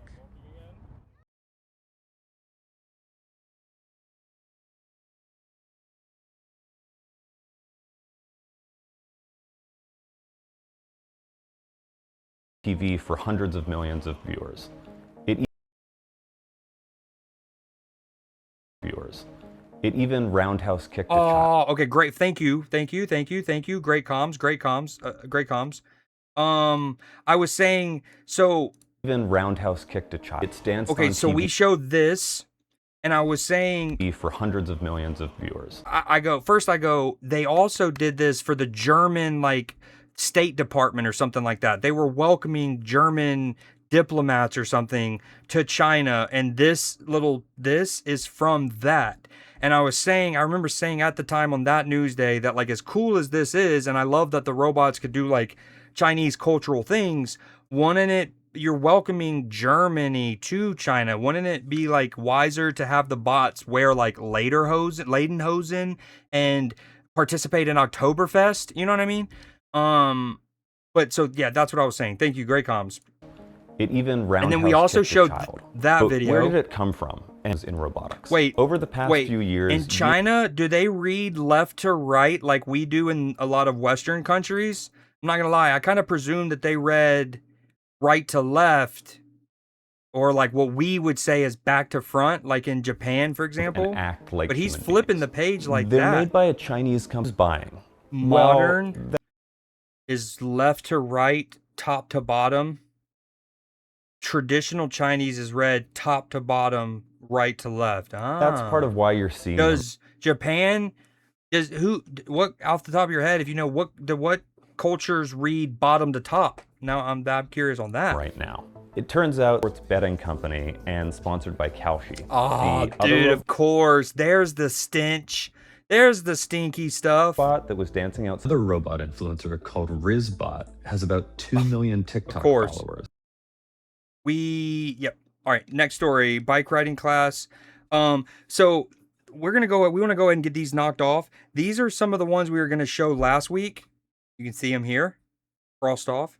But we wound up cutting Newsday short last week, so we're going to catch up on some of these. Video shows ramp formed on Hunt County Road due to extreme heat. Oh my gosh! Back here in North Texas now, the Texas heat has buckled another road in Hunt County. I mean, imagine first off, having to explain that to your insurance, that your undercarriage just got rattled because out of nowhere, the concrete buckled. A portion of US 6. And then two, arguably as perfect of a motor vehicle for somebody to be in when they experience this. That thing just rode that out like a balls. And Joe Ramsey Boulevard in Greenville turned into a ramp because of extreme temperatures, and you can see the effect that had. This is not a first for the highway either. We told you how roads were melting on US 69 between Greenville and Celeste earlier this month. Wow. What in the crumbling infrastructure am I looking at? Spoke to drivers who say their cars were actually damaged because... Dude, I've seen like old concrete and asphalt and highways and stuff and potholes and it even peeling, but this is where you honestly are like, month. Not only would I not want to drive my car over this, I wouldn't want to walk on that. Spoke to drivers who say their cars were actually damaged. Dude. damaged because of that. I've never seen a so road we like reached that. out to TxDOT about this. They say they responded immediately and were able to finish repairs early this morning. They confirmed that the pavement's concrete slab buckled because of extreme heat, causing upward lifting of the pavement. Pete, I thought it was just me suffering in this heat. Well, Concrete's Jason, come on. 104 that day. It was like 100 degrees. That's what I don't understand. I want to get a good view of the road in Hunt County. One of these shots. Hold on. See the effect that had. Is that it? Dude. Dude, that thing just straight tectonic plate shifted. Okay, next story. Wow, that's wicked. Shimmering summer installation in Chicago. The Chicago Botanic Garden at... Again, there is an age-old tradition that whenever I show Chicago stuff, neither Matchy nor Lux is here. Now, Matchy has been here most of the stream, but I know he was recently saying he's going to go lurk to cook pasta. Of course, this comes up Bring now. a little extra sparkle to the summer. WGN Shannon Halligan shows us the new larger I thought Indiana roads were bad. Rise and shine. The Chicago Botanic Garden is bursting with joy this summer. Those it's are a really big bubbles. great showcase of art and nature together. Jody Zambolo is in charge of visitor events at the garden. For new guests this summer, they'll be greeted by a giant bubble art installation. This is done by an artist call them named out, Atelier Clipper. Sisu. Matchy's so They're from fake. Sydney, No, I'm just kidding. Australia, and it's called Evanescent. What about Australia? And Atelier Sisu. They're from bubble art installation. This is done by an artist named Atelier Sisu. They're from Sydney, Australia, and it's called Evanescent. And it's Love that. Love Evanescence. they developed it during COVID, so just kind of this fleeting temporary thing, which bubbles are when you're actually blowing them. Shimmering summer adds a little extra sparkle to the already stunning living museum. It's absolutely what it's all about, to get people out in nature. I'm and also then have fleeting when you're blowing me. having this fun installation. They can enjoy the garden and they can run around and have fun with this and just have a really great day at the garden. The bubbles popped up in early June. Adding a little extra fizz to the lineup, guests can now order special drinks to cool down in the summer heat. Of course. What? It wouldn't be American if we didn't capitalize and make money off of an art installation. It's all been a big hit for children and families. It's been great reception. There's so many children coming and families, which is what our goal was, to really get people out here to interact with it. So we're seeing an increase actually in the number of children coming. That if I didn't know and I saw that, I wouldn't know what to think. If I was just strolling up, get to this park, and I had no idea this was here, I would think that I was hallucinating. Don't mean to burst your bubble, but this special installation floats away at the end of summer. In Glencoe, Shannon Halligan, WGN News. All right, next story. Classmates draw pics. The Central High School yearbook receiving backlash over the use of AI for pictures in the yearbook. Now, two alumni say they're finding a new way to showcase their classmates while not taking away from the hard work students did to put the yearbook together. News 2's Joe Collins shares their story. Recent Central High School graduates Serenity Stewart and Naya Kessler got their 2025-26 Central yearbooks. Okay, that's AI apparently. I love the Cartoon Network, like font, typecast, whatever you want to call it. A couple of days ago. The theme of But it is a bummer if that was made by AI. yearbook was based on Cartoon Network, which is known for colorful animations. However, when Now- the two got the books, they noticed something odd about the front page. This is actually AI, and you can see the original picture later on. The duo says the yearbook Okay, features first off, right now, when you see this picture, that's clearly AI. That's clearly AI, and that's so lame. Like, yearbooks, they're already expensive enough. You already have limited amount of, like, page space. Why are we wasting space? That's a lot of space, too, on AI stuff. I mean, different generation, I guess, but man. And the other thing is with this, it's also, like, so kind of antithetical, right? Like, you're trying to pay homage to Cartoon Network. while not actually like employing real artists. You're doing AI. So it's like, you know what? I want to give them some credit for having like a cool Cartoon Network inspired notebook, but it's like, dude, you're fake art. You're fake. Real Cartoon Network heads would want real artists working. Anyways.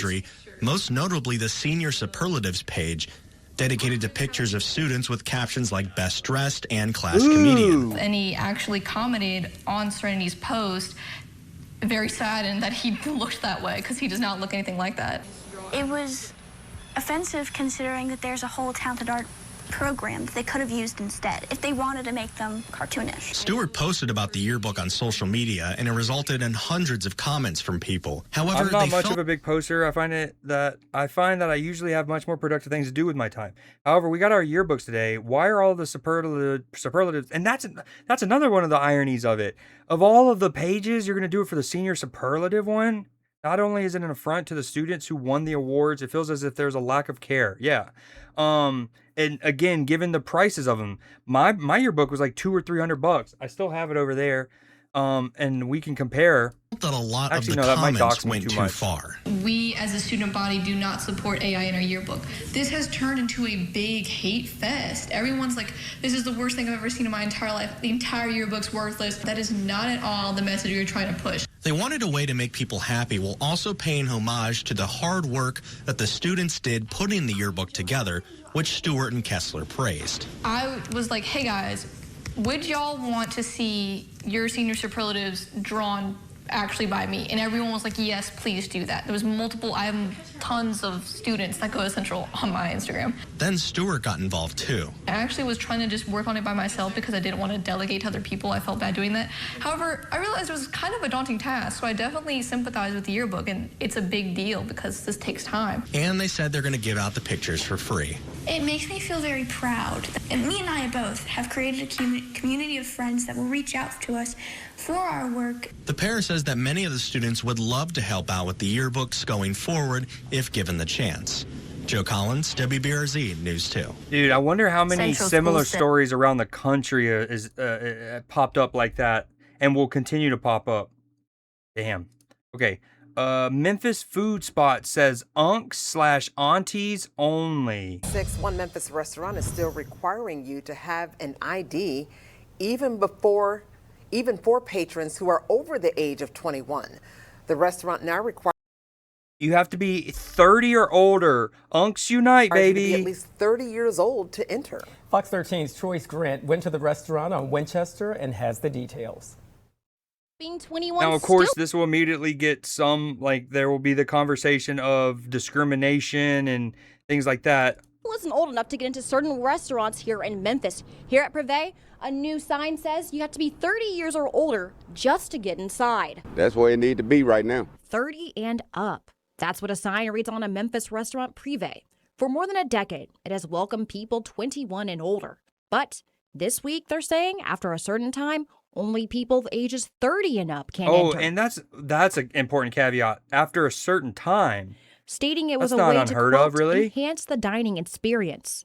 In the past, Fox 13 has covered violent incidents outside the restaurant. One of the more notable ones from 2023, where 2 people were killed during a shooting. Memphis Police Department says in the last year, there have been 13 different incidents reported to them involving that location. Damn, why? It's not been confirmed if the restaurant made their decision based on those incidents. We did reach out to them, but have not heard a response at this time. But people say they have seen violence mostly in the younger crowds there. Start arguing in there, but when they get outside, that's when it all go down. The new age rule has sparked a lot of attention on social media.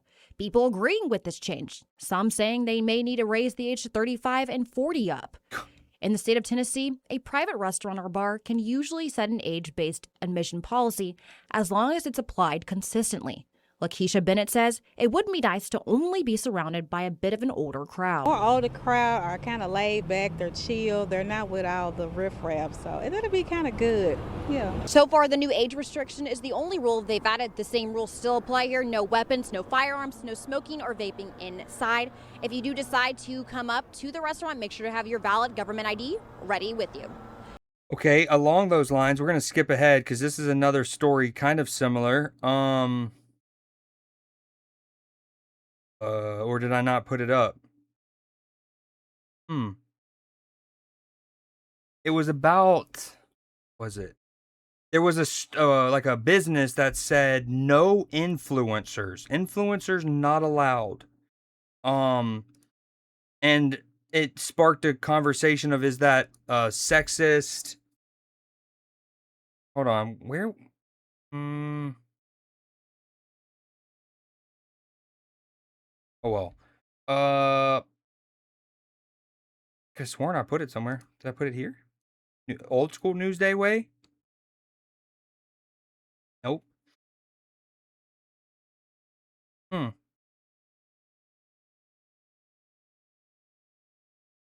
Okay, last thing. Control F. What was it? Influencers. Oh, there it is. Wait, how did I skip over that earlier? Store says no influencers. Here we go. Once was a sign in Nantucket, and it told influencers to shove it. A sign reading no influencers generated some controversy online, mostly obviously among influencers. You see it there in the Four Winds Craft Guild store on the vacation island. It has picked up some traction among a group of influencers who are upset. Some are calling it anti-women. Influencer Paige Lorenz, who has a shop nearby, says, if you call yourself a feminist but proudly put up a no influencers sign, it's worth asking who you are attempting to delegitimize and why. She adds, the influencer industry is mostly women-driven, women creators, with another one calling it, quote, icky. Finally, one influencer says, look, these people who have followings can help small businesses get a ton of exposure and reach customers. Kind of a weird move. Shop owner says this was all tongue-in-cheek, saying he's not actually anti-influencer. Says some influencers have just been behaving badly in the shop. He says they don't care about the history, they don't want to buy anything, they just want to use it for content. Saying sometimes people come in and start filming without saying anything at all. He says, quote, just bleep and talk to me. That's what, yeah, like... Man, I felt so much like my middle school self in that moment. Many places in recent years have been overrun with girlies in the cube lights, of course. Think about other vacation destinations you see on social media, the real life version of it, just hundreds of people standing in line. I do think that that's irrelevant. Like, now Nantucket isn't, when you think of like vacation destinations, especially for younger people who might be influencers, I don't think Nantucket's going to be in the top 4 things that you list. But it is a touristy spot, and I think that that's different. Like, if this was in, like, Main Street America, and they said that, it would be a little, I don't know, self-absorbed of the business to be like, oh, we're so good, we don't need that entire, like, demographic of people or whatever. However, this is a vacation spot, and maybe they don't want... people going to the Hamptons and Martha's Vineyard and whatever to be coming in with their ring lights. Reaction to having your day disrupted by someone who's being disrespectful, I think is a legitimate thing to be annoyed by. But may I posture this thought is thinking, okay, so if a business puts up a thing that says no influencers, right? And then someone else thinks that that policy is sexist, right? Or anti-women. Isn't that, like, the person thinking the business is being sexist, isn't that sexist because you're assuming an influencer is a woman? And I don't know what the breakdown is on what what would you classify as an influencer and whatnot, but there are millions of male influencers all the same. So, like, that's what's also kind of weird. And, like, disrespectful, I think is a legitimate thing to be annoyed by. 100%. The Venn diagram between influencer and self-obsessed, navel gazing is a circle. It's a very close circle. You have to kind of want attention to do this, and I think that for everybody else who's just trying to have a normal existence, sure. Is this that big of a deal? I will say though, on a news segment that's about the potential of sexism and anti-woman, the fact that the one woman on the desk not saying anything, at least yet, I think is also telling. And what are we doing? It's like there was one interview, I don't know what the movie, but it has Andrew Garfield, Julia Roberts, and what's her name? She's in The Bear. She's phenomenal actor. She's in The Bear. But basically the question was to Julia Roberts, and it was essentially, or maybe it was in Andrew Garfield, but the question was overall about the concept of like the Me Too movement in Hollywood and the Black Lives Matter movement in the wake of George Floyd and whatnot. And the question was about like, basically the interviewer was asking, I think either Andrew Garfield or Julia Roberts, but I want to say it was Andrew Garfield. A question about the Me Too movement, which is about women, and Black Lives Matter. And the question wasn't directed at the one human being there that qualifies for both. And even like Andrew Garfield has an icon. Hold on, let me. Andrew Garfield, Julia Roberts interview. What? I don't. The Bear TV show. Ayo Edebiri. Dude, and Andrew Garfield's like swivel is incredible. Nope, that's not what we wanted to do. Nope. Bam. Videos. Sorry, we'll get back to that 1 second.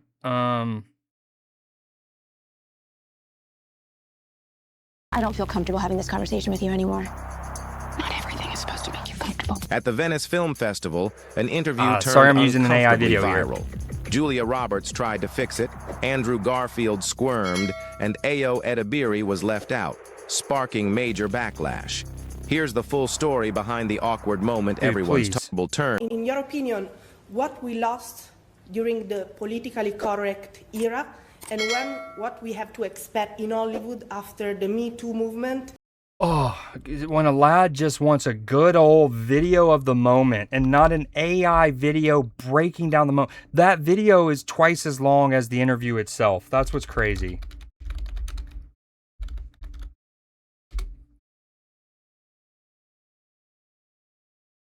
In your opinion, what we lost during the politically correct era, and what we have to expect in Hollywood after the Me Too movement and the Black Lives Matters are done. Watch Andrew Yep, that's a question for that's not for me. The two of you. Look at Andrew his. I mean, love that. And Julia. Well, okay. Andrew. There's tons of melon influencers. Whistling Diesel. So internet says 84%. That is, I figured it was majority in fairness, but it's still like, I don't know. It felt sexist to assume that a no influencer policy is sexist. Yeah, that's the other thing. Like, or Garfield squirming. Alternate healing kind of stuff. In his seat, and the confusion written all over Ayo Edebiri's face after a question about the Black Lives Matter movement was directed to her two white co-stars. Now that look at she, that like you don't want to be like, oh, everything's about me, but it's also like, did you just ask that question and not be directed towards me, or at least directed to all three? But the fact that the interviewer asked. And the Black Lives Matters are done. What we have to wait. Anyways. By activists, by people every day. And then she has a phenomenal answer, and then Julia Roberts also comes in with a class answer too. Sorry, that reminded me that reminded me of this because I would love to hear her opinion. To those influencers, it was surely. I guess I didn't think of it as a male-female thing. I just look at that was a stretch. That's one of those things. Sometimes people use that because it's like it makes it harder for people to attack what they're saying. Yeah. Because that's then you true feel tue. guilt by association. Well, then right? I must Yeah, be I'll agree with that.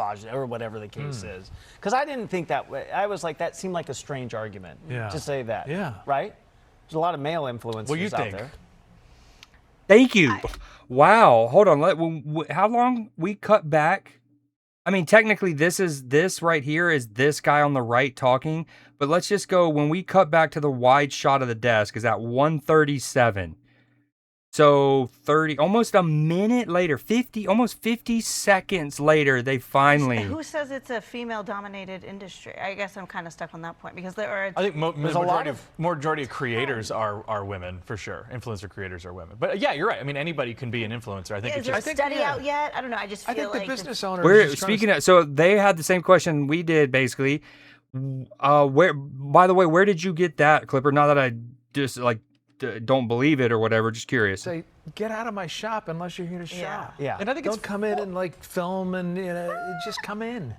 And but I think the influencing how much attention you can get from one person's post who has millions of followers and they didn't know about the little Nantucket. They're in Nantucket, Yeah. Actually, that's what he said. He's like, I don't even need. Yeah, I don't want you to influence. But do you think an influencer should go to a business owner and say, "Hey, I would like to"? Heads up. Yeah.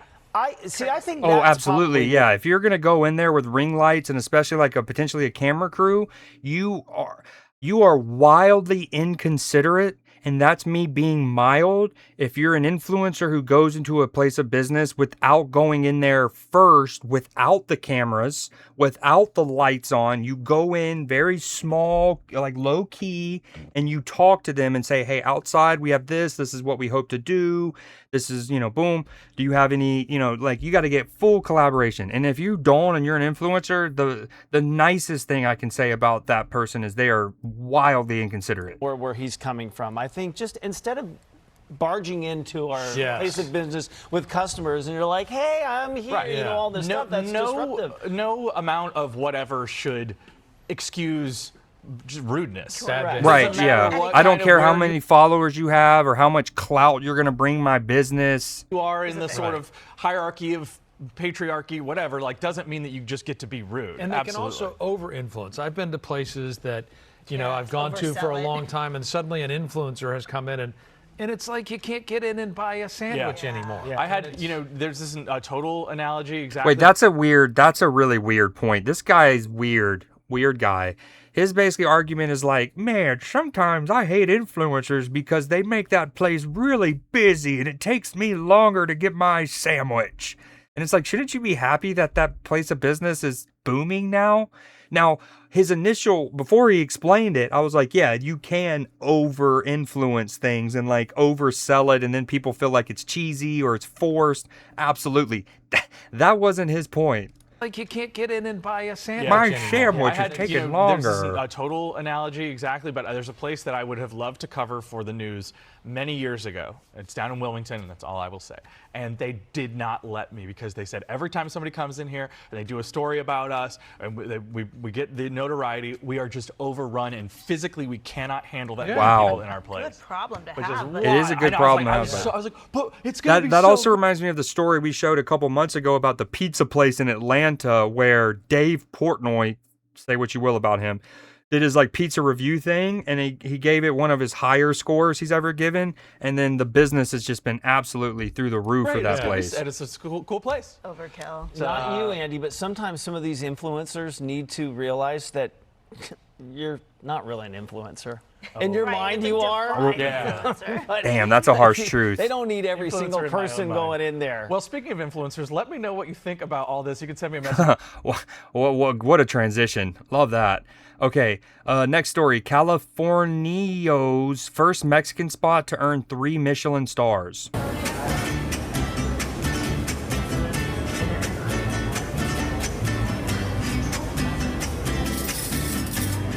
Oh, that looks so good. Mexican restaurant to be awarded 3 Michelin stars in the world. It's really, really amazing. It's unbelievable. That's kind of crazy to think about. I'm sorry. The first Mexican restaurant in the world to earn 3 Michelin stars, which I think is the highest, question mark?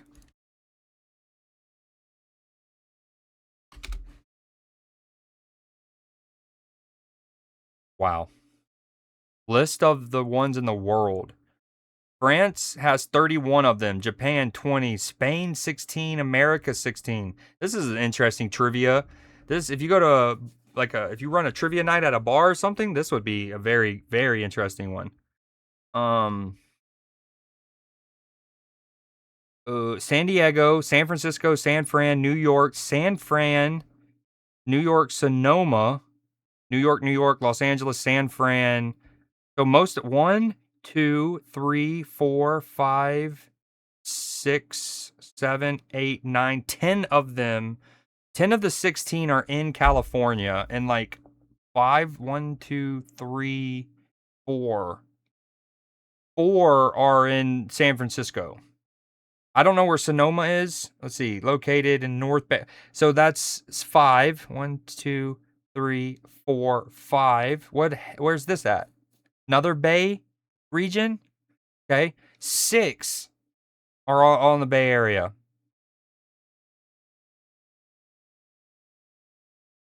A French restaurant. Oh, hold on, let's see what we got. All this says is showcases gastronomy. French location. Come on. How is like the type of restaurant not one of the first things mentioned? Oh well. Okay, sorry. You know, first exposed to kitchen life with my dad and his restaurant, and to be here at this level and to be able to represent the cuisine is such a huge honor. And you know, the restaurant is really all about elevating the cuisine and maintaining and the tradition and all the classic flavors that we love, and just presenting them in using Bay Area is that ingredients, like a caviar cupcake? What is that? Kind of gross looking. And using Bay Area ingredients, really.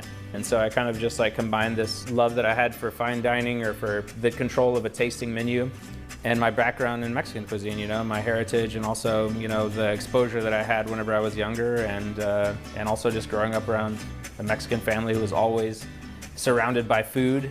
Can I taste the nectarine ice sorbet? And I think it's easy to try to keep Mexican food in a box and say like it's beans and rice and enchiladas and tacos. Try to keep Mexican.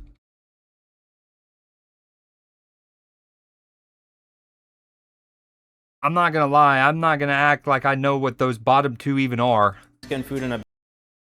I mean, they're all tortillas, but like, what in the sesame seed tortilla is that? And then we got a black tortilla. Box and say like it's looks like a giant beans and truffle. rice and enchiladas and tacos, and that's just not the case. You know, there's like Mexican cuisine is one of the most diverse and complex cuisines in the world, and you know, there's countless Mexican immigrants in the United States and Latin immigrants who have, you know, their own ideas and concepts of what things can be. It changes in the streets and the street markets every day. It's like, you know, I think people are really opening up to the concept that it can be something else, which is amazing. This outside area is going to continue to be part of our experience, so we have to find ways and systems to communicate whenever we transfer guests inside. All right, very cool. Kind of shocking. First Mexican restaurant in the entire world to be a 3-star one. We did all of those. Elder woman, oopsie, stop scammer. An elderly woman frustrates scammers and get them to quit their con before stealing any of her money. And she did it entirely by accident. Jenna Sachs with how Contact 6 helped her clean up what little damage was done in this Contact 6 report. They got scammed by an elderly lady. Best way to put it. Ha ha. It was a simple misunderstanding that saved a relative of John and Jill Tubman in Racine from losing her money. They had her go to a discount retailer, buy a couple of $500 cards, and come back to call them. A Horicon police report says scammers told the woman her computer was hacked and she owed them $1,000 for fixing it. They wanted Apple Pay gift cards. She misheard them and bought Applebee's cards. And they're like, that ain't what we that's told sweet. You. And she's like, dude, well, that's I cute. can't buy anymore. I have no more money. And then they hung up on her. They wanted Apple cards, and she got them Applebee cards. That's adorable. But not the end of the story. John and Jill wanted a refund for her gift cards. I don't know who else to call. They didn't respond to us. Contact 6 wrote to the retailer on the woman's behalf, and she was told to pick up $1,000 in cash from the store. Oh, it means a lot because she's on a fixed income. The woman's savings are among the more than $38,000 Fox 6 viewers say Contact 6 helped them save in July. Working behind the scenes, our producer, Annette, helped a Racine woman get a refund for a recliner delivered to her dad shortly before his death. It was outside the return window, but never used. We helped a West Dallas woman get a refund for car repairs and a rental car after she said the vehicle was damaged by a car wash. And thanks to Contact 6, a River Hills woman got a broken refrigerator fixed, plus a refund for a previous repair, and they didn't give enough notice. Sorry, that story got me. Or like meh. Dude, I have this whole Okefenokee story that I want to talk about. We're going to fly through this one. So, initially, this is a follow-up story. Initially, last year, we showed a story about Okefenokee Swamp, which is in Georgia. It's a very important ecosystem. It's one of the largest, like, black water ecosystems on the planet, if not the largest. And so, what we showed... I actually meant to do, so this was mine first. This is what we showed on Newsday. This is from August 5th of last year. So essentially a little over a year ago, we show this story from August 5th, and it's about a mining company, was basically trying to move in on the Okefenokee Swamp, right? They were trying to do the classic Fern Gully or Avatar where, just grind away Mother Nature and just sap it of its natural beauty. And so we showed that story because what was really cool is basically people pulled together to raise enough money to buy the plot of land that the mining company wanted to use. So basically the mining company couldn't use it because other people own the land, right? So they put together $60 million as a community, basically. Wildfires frequently start there. Brett Jackson is a hydrologist at the University of Georgia. He examined the mining company's proposal to pump more than 1 million gallons of water per day from the ground near the swamp. And it basically took the severe drought conditions from 3% of the time to 9.5% of the time. Yeah, I mean, it would basically turn one of the most important wetlands in the world into something that's susceptible to wildfires, right? So W community thing, pulling together $60 million to save that plot of land, which kept a mining company from mining into the swamp. And this is what we showed last year. Hold on, we'll show a little bit more. Zoom in. Trembling Earth. So so where this is, it's at the very bottom of Georgia. If you look right here, you'll see it's near it's on the Georgia-Florida border, right? And so this is the Okefenokee National Wildlife Refuge, and that's where the land was that the Conservation Fund were able to acquire. And that's all, see where Twin Pines proposed demonstration mine was. So anyways, they pulled together their money to basically away with you demons, away with you mining company, right? Conservation Fund, super dope, okay? That was the first thing we showed on August of 2025. Well, what basically happened was realizing the dangers that these mining companies, because yes, W victory for Mother Nature and whatnot, we warded off the mining company, bought that plot of land, small win. But the Okefenokee is massive, and so little that basically the mining company couldn't get there. What if other mining companies tried elsewhere? So then the people involved with the Okefenokee essentially put in a bid. I don't know how it works, but there was a goal to make the Okefenokee into what is known as a UNESCO World Heritage Site, right? And so this was from September 30th of last year. So first in August of last year, we showed the mining, go away demon, W. Then we showed this on September 30th, and that's basically, so the Okefenokee is one of North America's most pristine and untouched freshwater wetlands. It's also vying for a coveted spot on the list of UNESCO World Heritage Sites. Again, this was last September. We showed this. All right. Well, here we are almost a year later. Okay. This is the story we showed. Super dope. This is some of the other UNESCO World Heritage Sites. For the most significant ecological and cultural wonders of the world. Machu Picchu, the Great Barrier Reef, Yellowstone National Park are all on the list. Right. And so it's like, why? Somebody like, why would a swamp in Georgia need to be up there with them? But again, it is much more important ecologically than people would realize. So all of that was last year. Well, we fast forward to today, August 11th, 2026. We're going to show this.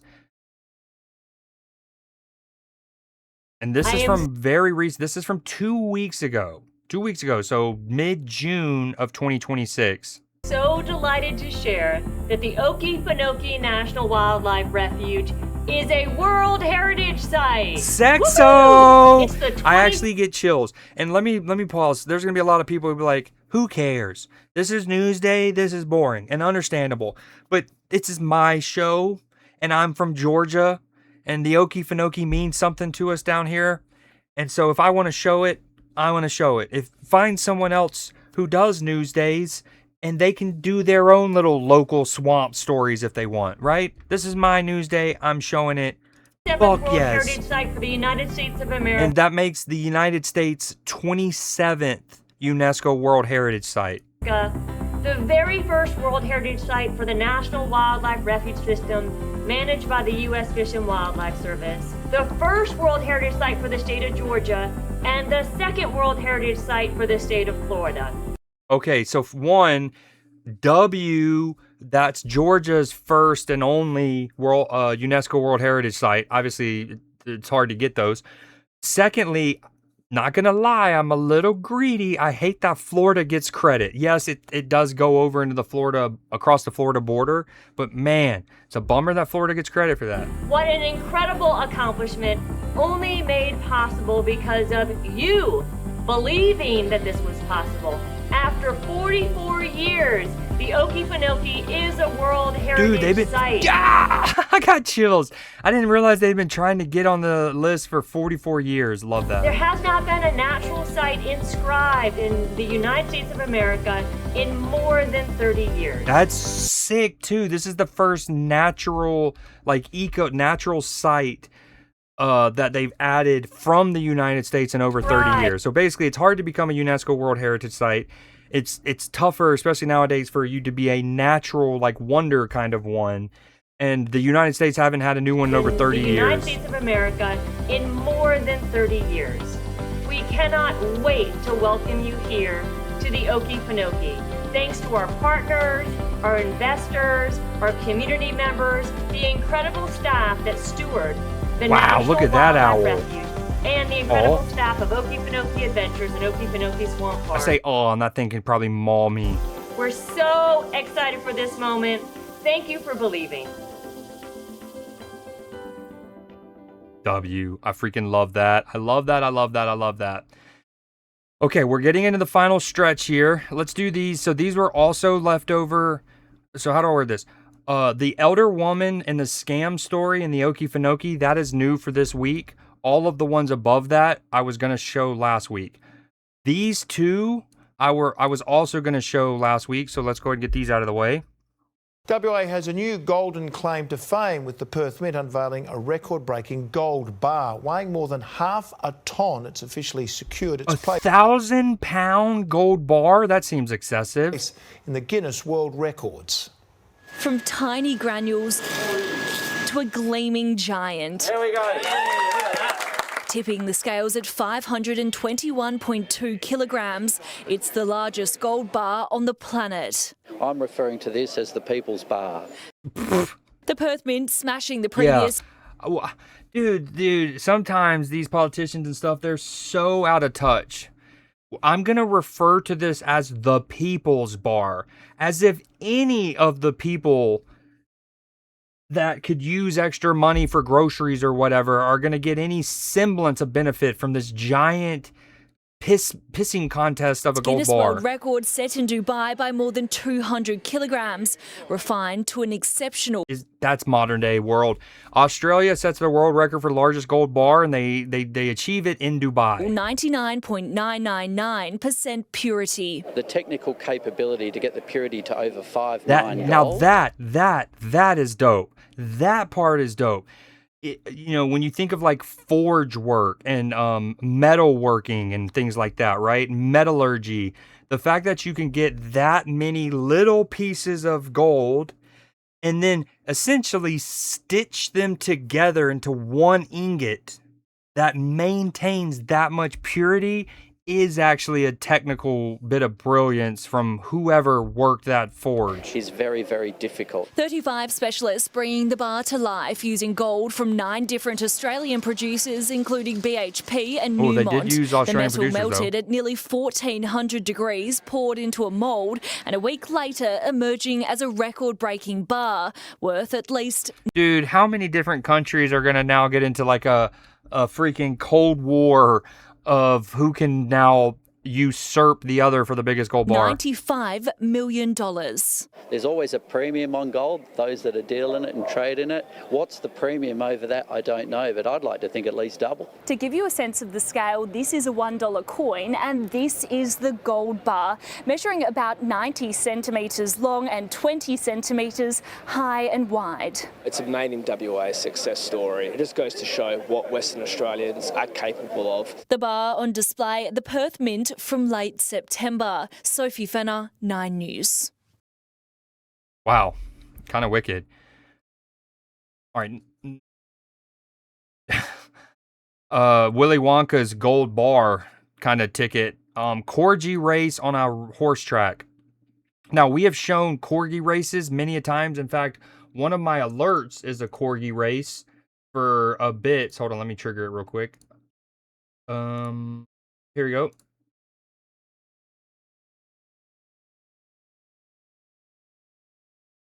We love corgi races. Okay, so this is one on a racetrack, though.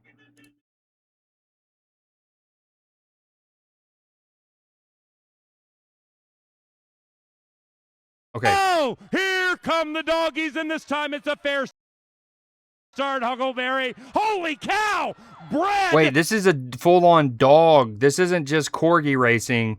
Absolutely annihilated a fellow corgi. Wait, maybe it is all corgis. Here No, come it the is. doggies, and this time it's a fair start, Huckleberry. Yo, Holy cow! Dude, is he wearing a Twitch harness? That's the Twitch sponsored dog, baby. Brad, absolutely annihilated. Dude, the commentary's so gosh, good. If he can take this bag and his, it's going to be 8 points.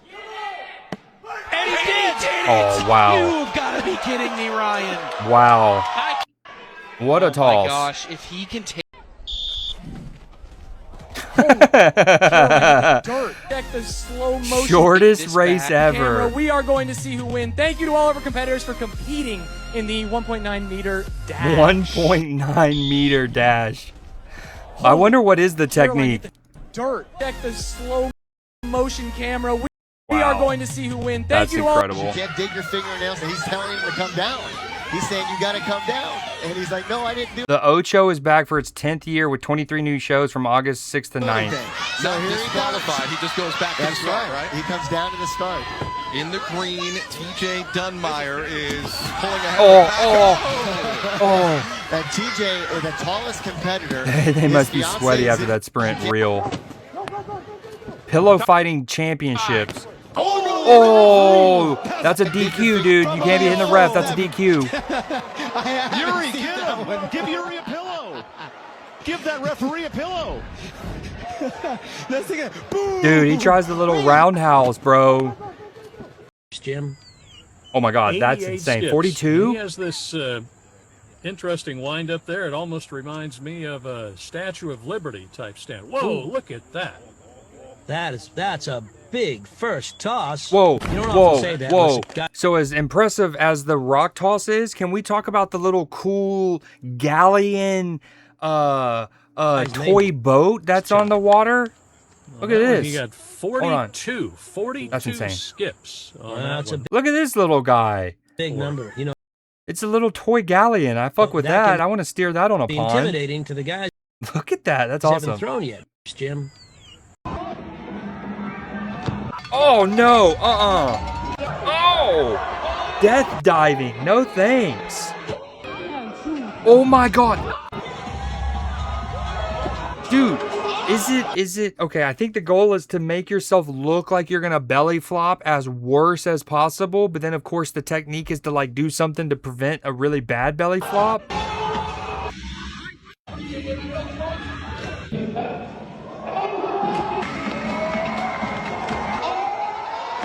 Oh, that dude might be dead. Dude, they are full sending it, bro. Ah! Oh. Okay, so in the end, he wasn't even close to landing on his back, but yet mine still lit up. Ah! Mine lit up.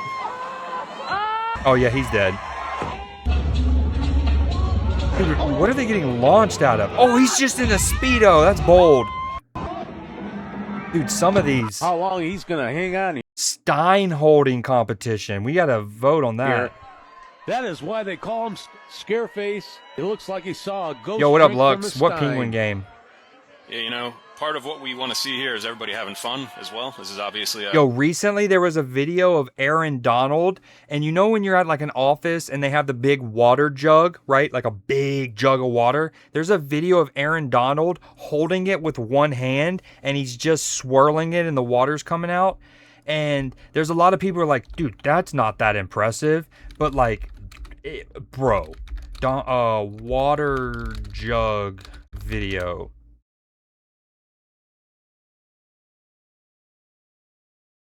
Okay, this is Aaron Donald, an actual freak of a human being. Wait, that's easy. Milk jug. Look at this. Bro. Like, what the core strength, because like as you're doing that, the water is moving so much more than you would think that shit is just wobbling. And the core strength that he has to like maintain this is obscene.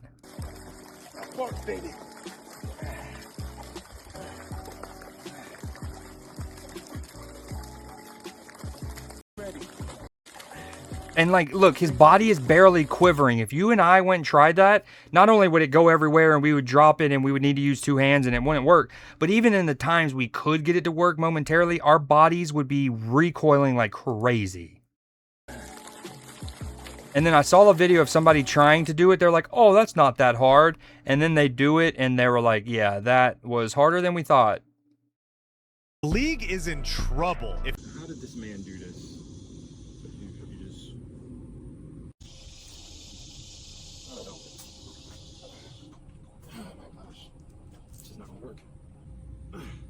Like my UCL, right? That like ligament inside your elbow is screaming just thinking of doing this. See, wobble. Now he's doing a pretty good job, but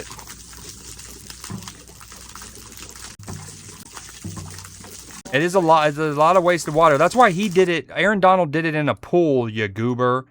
A serious competition. Okay. This firefighting competition is no joke.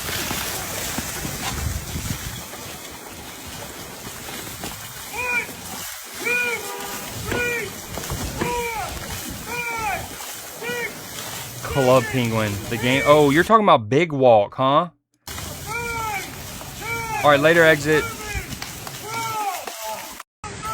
All right. Okay, we weren't going to show all those. We didn't know there were so many of them. And then Vikings do, what bite do you do next? Where's your next bite? I want to know yours, chat. Where is your next bite? Is it A here? Okay. Is it B in the middle? Or is it C? Exactly. You gotta go see. You gotta go grab some chips and then you go B. eat it. It's B. Okay, hold on. Okay, exactly. You gotta go see. You gotta go grab some. I'm a C believer as well. Some would say B because it's the most, it's like the best one, but I'm a believer in saving the best for last in this situation. And someone has a great quote. I think it's one of the players, maybe it's a comment, but they say you gotta do C to earn B. Exactly. You gotta go see. You gotta go grab some chips and then you go B. eat it. It's B. I'm going B. B. B. If you don't bite B, you're yeah, you gotta go B. You A lot of people said B though. Bite C to earn B. That's a bar. You gotta bite C to earn B. No. Watch out, fam. You bite B, you bite A, you leave C. Whoa. You gotta enjoy the moment and bite B. You bite A first, then you bite C. You gonna choke if you bite C last. No, you not. What's her dessert? A little right there, bro. C for sure. C, come on, C, man, come on. B is the only right answer. I go C-A-B. B. I'm that too. I'm C-A-B. Yeah, no, that's B for sure. I'm going with A and B. That's weird. You're just leaving yourself bread, brother? Knock off this whole side. What is that? I don't know if I'm biting that sandwich in general. I don't know if I'm biting that sandwich in general. That's funny. All right, a couple more. We got our gaming section. Grounded 2 DLC. We give our fears names, hoping that it strips them of their power. The paralyzing vertigo of heights. The primal dread of... I still haven't played any Grounded 2 because I wanted to fully beat Grounded 1 first. And almost did. I don't have much left. Our boots. The claustrophobic terror of darkness.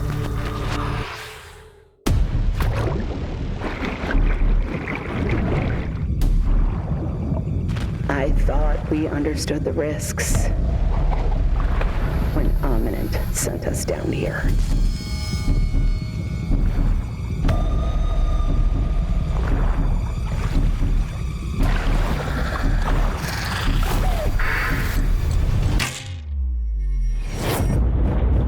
Oh, landmines or underwater mines.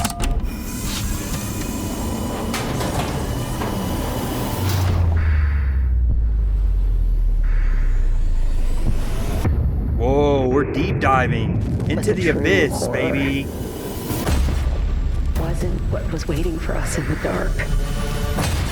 It was the absolute crushing weight of knowing that nobody was coming to save us. Ooh, creepy.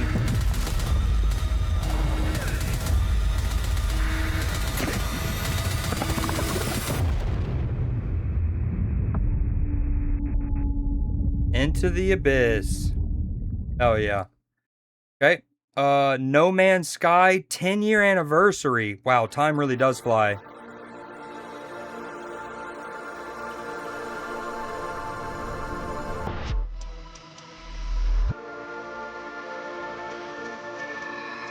All of the different updates.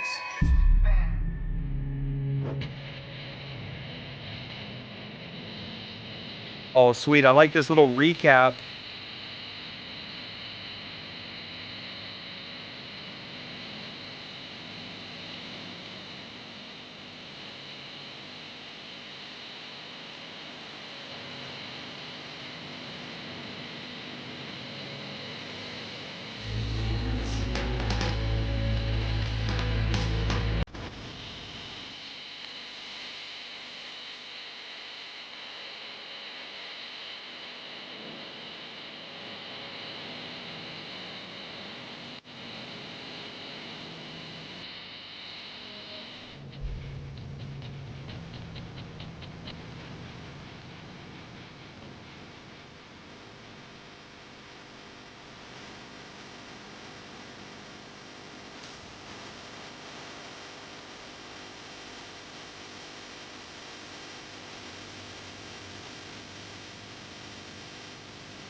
Sorry, I had to reply to a text. Cosmos.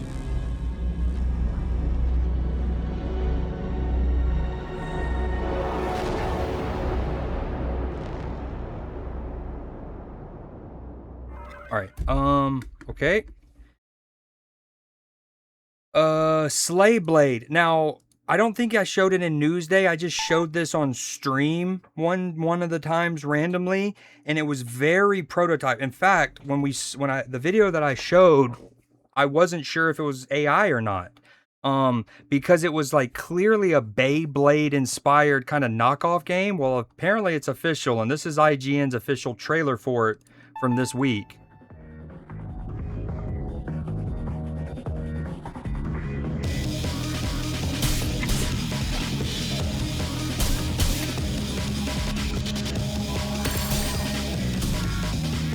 Gotcha. Yeah, the thing is, though, yes, it's only 1%, but if you hopped on and you flew to a lot of different planets, I think because like when you play that game, you discover stuff. So if you really are the first person to go to a certain planet and you do the scanning, you know, it gets credited to you as discovering it. And then same with any of the plants that are on that planet or animals, the flora and fauna, if it's new. Like, if that same flora or fauna has been discovered on another planet, then no. But anyways, there's that discovery element. But even with a quintillion examples or, you know, planets and all of that, there's still going to be a lot of planets that a person will run into, and it will already have been discovered. So this is essentially a Beyblade-like game.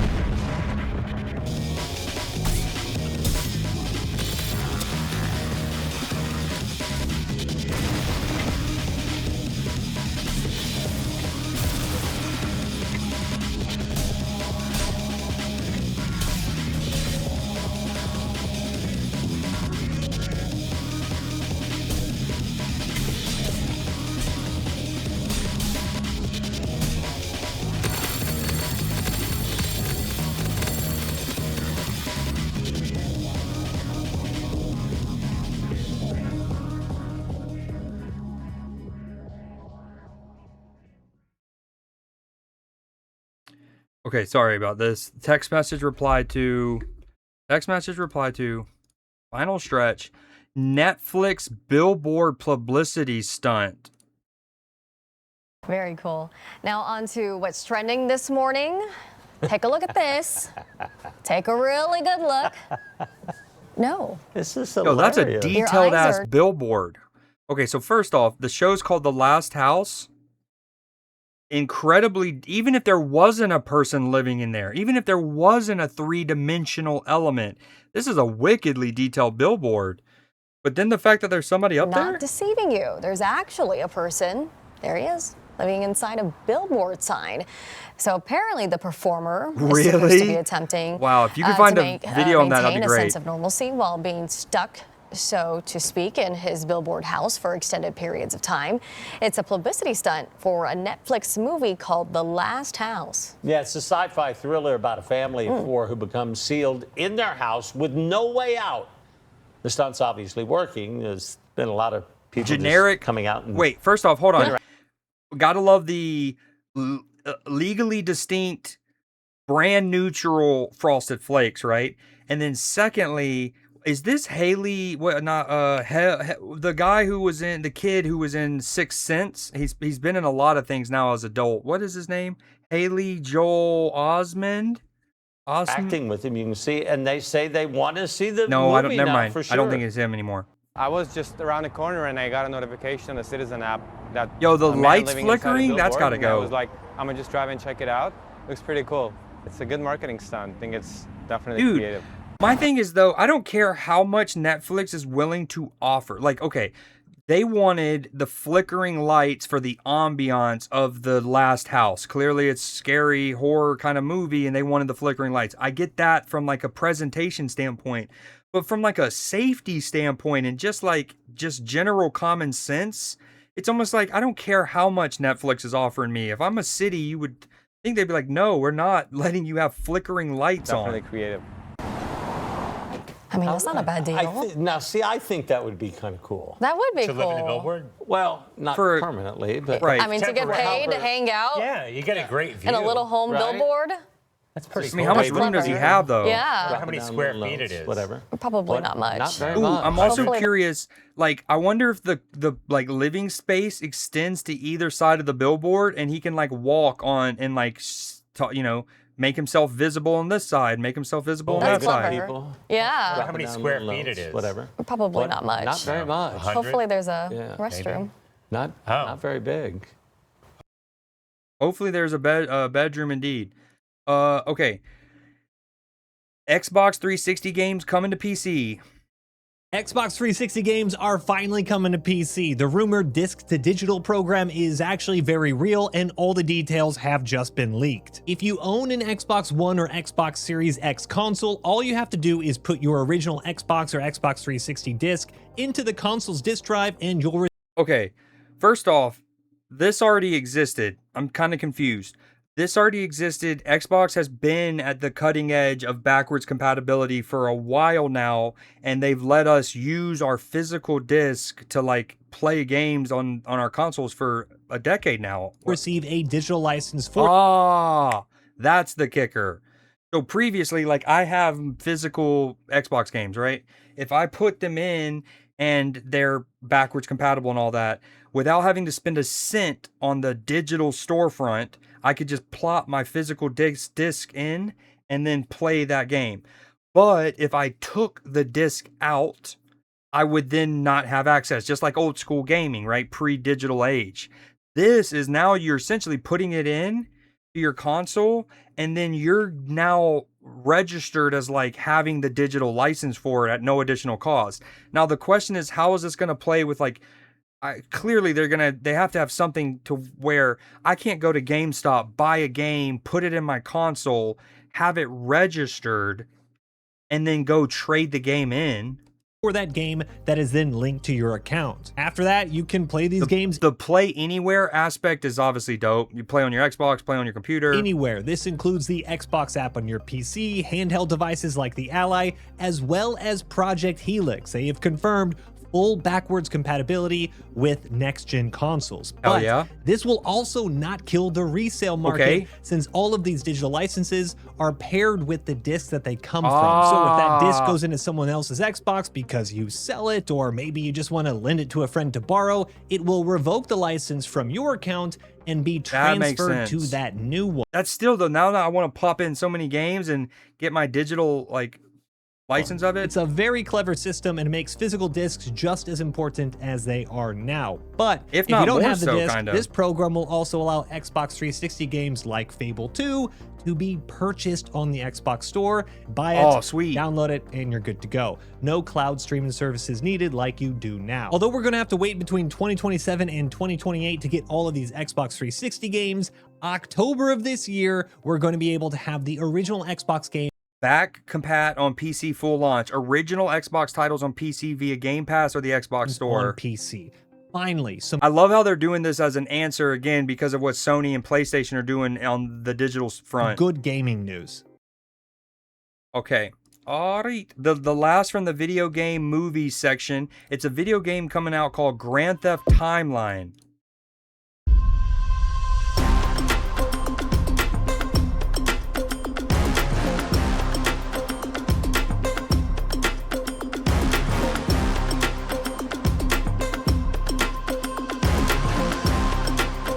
Okay, they put themselves in 1266 at the Renaissance, and it's created this like castle in the mountains. That's cool.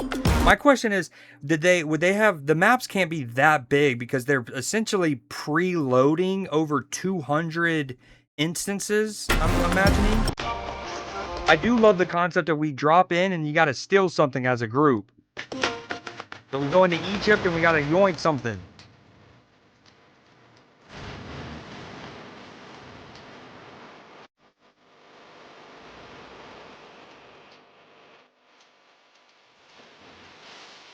Yeah, what I wonder is how many places that do they pre-render? The Titanic.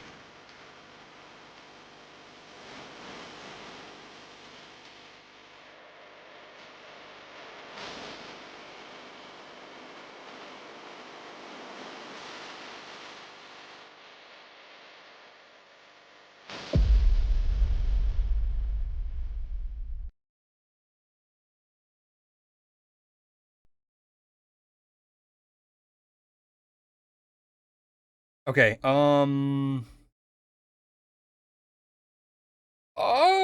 all right. The final real stretch. We're in our animals section. Goose saves family from fire. A Richmond family's goose may be just a honking hero. After getting Goosey home this spring, that's the animal's name, just months later, he alerted them to a fire that started in their barn. Maria Aguilera Nice has the use of story the you gritty will see goose. only on KHOU 11 tonight. Around their Richmond Are you being home, sarcastic, Clipper? Did it look AI heavy? If so, then I've lost interest. have a lot of animals. Chickens, turkeys, roosters. He's so shy. Goosey. And then there's Goosey. I mean, Goosey. Goosey Goof. Smart little fella. He's only about 4 months old, and most of the time he keeps to himself. You want to come in here, buddy? You're okay. But early Tuesday morning, Goosey made sure his family knew something was wrong. I was watching TV and I conked out on the couch. Several honks in the middle of the night, a sound the family hadn't heard before.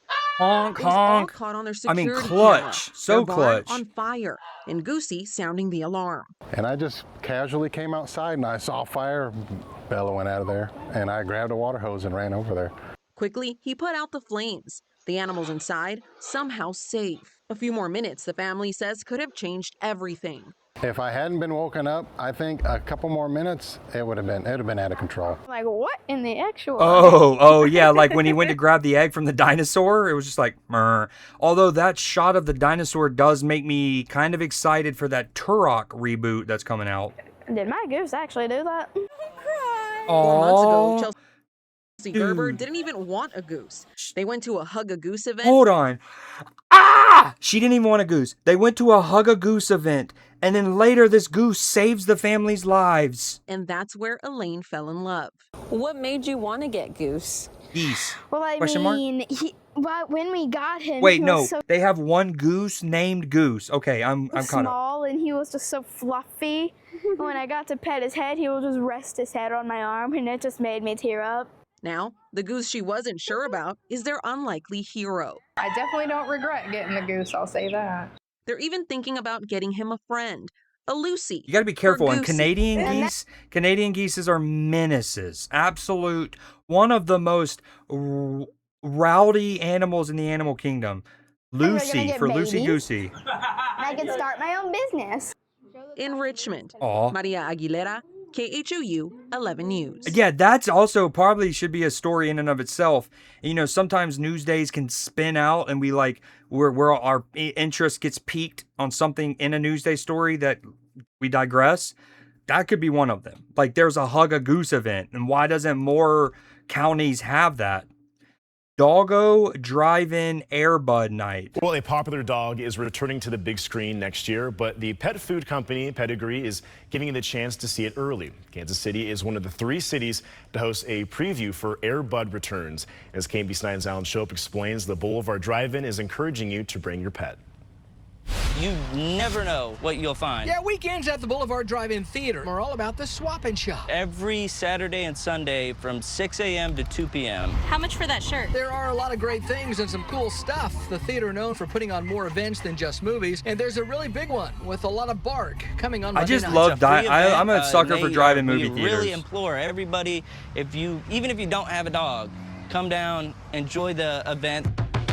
No, if you don't have a dog and you go to this event, you're LARPing, as the kids would say. The pet food company Pedigree hosting a free movie night for families and their pets. The all-new Airbud movie comes out in January. Monday night's event will preview that and run the original I don't like how much corporate sponsorship is in the Airbud Pedigree collab here. And this movie poster, dare I say, is AI generated. That is AI. There's going to be fun games. They're going to give out prizes. All to honor our pets. Kansas City, one of only 3 cities to get the event this summer. The Boulevard also taking pet food donations for the Pet Resource Center of Kansas City. It helps keep low-cost spade and neutering for the community around them. Yep, it's a tail wagging event, and it's completely free, and there might also be some dogs available for adoption from local shelters. Now that's a W. KBC9 News. Will Airbud be there, though? That's the question. Doors open at 7 tomorrow night. The Drive-In Theater will be hosting a second fundraiser called Mutts and Movies on August 22nd, benefiting the Pet Resource Center Mutts of and Kansas City. Movies. That's good. All right, next. So first off, follow-up. This is a follow-up story. Last year, question mark, or earlier this year? Last year, July of 2025, so over a year ago, we showed this story of how there was essentially a capybara takeover in and around Argentina, where capybaras have taken over this village, this town, this city, right? They're known as carpinchos in Argentina. Look at them. Okay, we have this is my old VOD muted. This is from July. But so anyways, we showed the story of capybaras taking over, and like basically people having to live around them. Like there's so many. Okay. Well, I bring that up because more recently, this is in Brazil. Capoeira. Pra lá. Não pode. Oh, I agree that people do that too much with Photoshop and AI, or even CGI and AI. And that conversation was happening a lot with the Odyssey, for example, right? And like, I think people also can understand that, like, even Christopher Nolan, who shoots almost everything in camera and so much as practical effects, that there's still some CGI touching up and whatnot. But that looked AI. The font, in particular, looked like one of the ones that the AI would generate, not Photoshop. But I hope you're right. I hope it's Photoshop. Yo, they're just strolling. Oh, excuse us, sir. We got somewhere to be. Dude, their feet are kind of weird.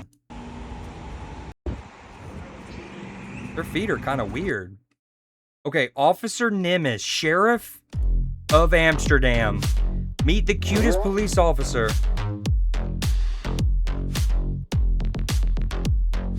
This edit. Amsterdam has the cutest police officer ever. But he only cares about going into every home to arrest vacuum cleaners instead of solving crimes. And his name is Officer Nimitz the Cat.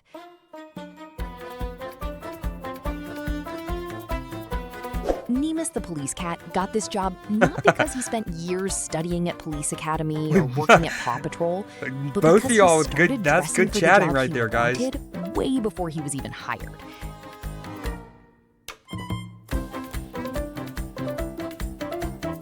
As a playful kitten living on a boat, Nimitz clearly needed some protection. And since he loved patrolling the city, his humans brought him a bright yellow life vest to keep him safe while he performed his duty around the canal. Oh, he is moving. Oh, another one? Meow Kwando. Thanks to the colorful jacket and his frequent patrols, neighbors began calling him the local police officer, and Nimitz's humans seemed to be amused by the idea. They decided to play along with it and stitched a tiny police badge onto Nimitz's vest, making him look like he belonged to the force. Yes. Oh, he's got his own little whip. From that moment on, Nimitz took his job even more seriously. His daily paw patrols not only kept the streets safe, but also brought joy to the people he encountered. His colleagues at the Amsterdam police loved having him around too, and treated him like one of their own.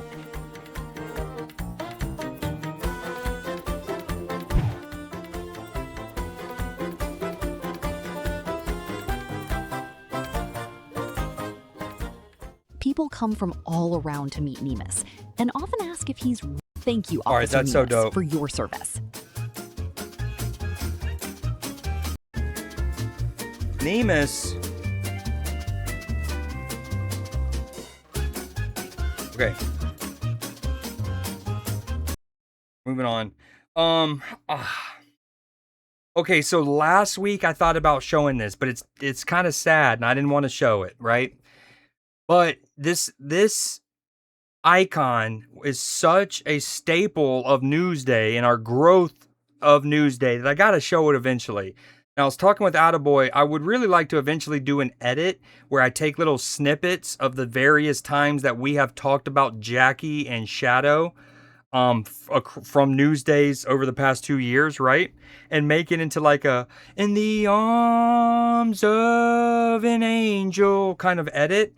But for those that have been around Newsday for a while, yo, the homie, what up, Manda? How was your stream? Were you playing some Fortnite? Thank you so much for the raid. Welcome in, everybody. I'm Creed. We're wrapping up something I do once a week every Tuesday called Newsday. Yeah, we just showed a story about this cat in Amsterdam named Nemus. His cat got this job. Very cute. He takes his job very seriously. That's Nemus, Amsterdam's newest sheriff in town. So this is one of the, Newsday's normally wholesome or just interesting news stories. This is a saddish one, but it's because it's something that we've shown on Newsday before. So this is from July of last year. This is just one of the 5 or so times that we would have talked about Jackie and Shadow. I'm going to shut up real quick. Already as big as their parents.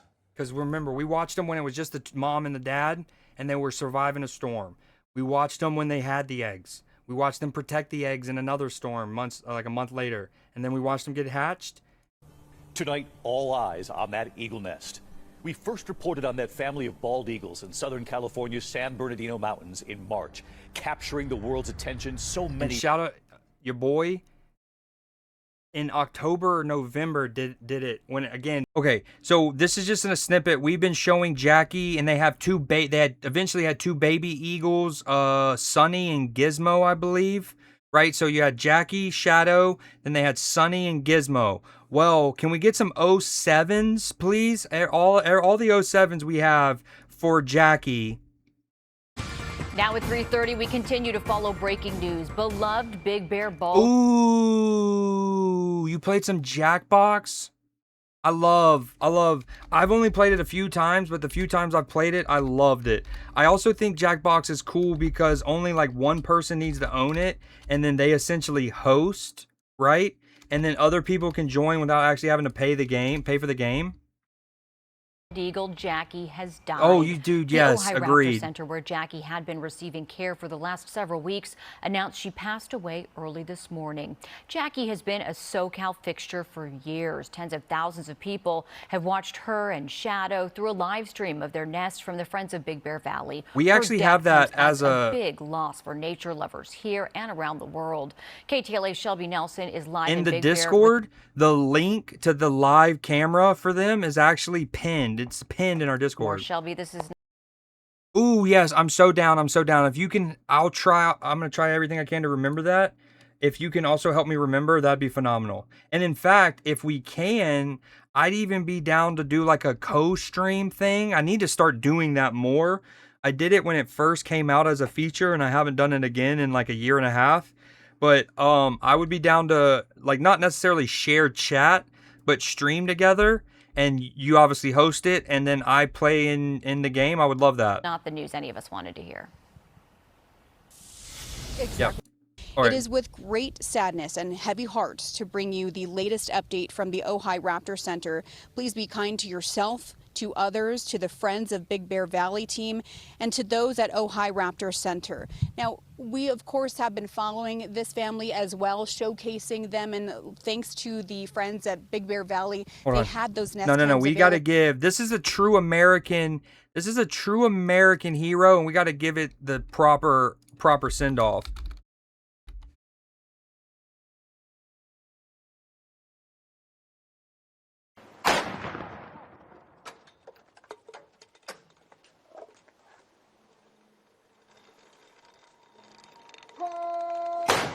They really are shooting these rounds just like into the cemetery, it seems like. One more. In the arms of an angel. So we could really watch this play out in our backyards. It's kind of crazy to think, right? Because you see we're gonna want to do it. We want to do an edit where we pick some of the best moments from Jackie and Shadow's stories, and then we're gonna post that of an edit. We miss Jackie. You know what's also sad to think about? Shadow.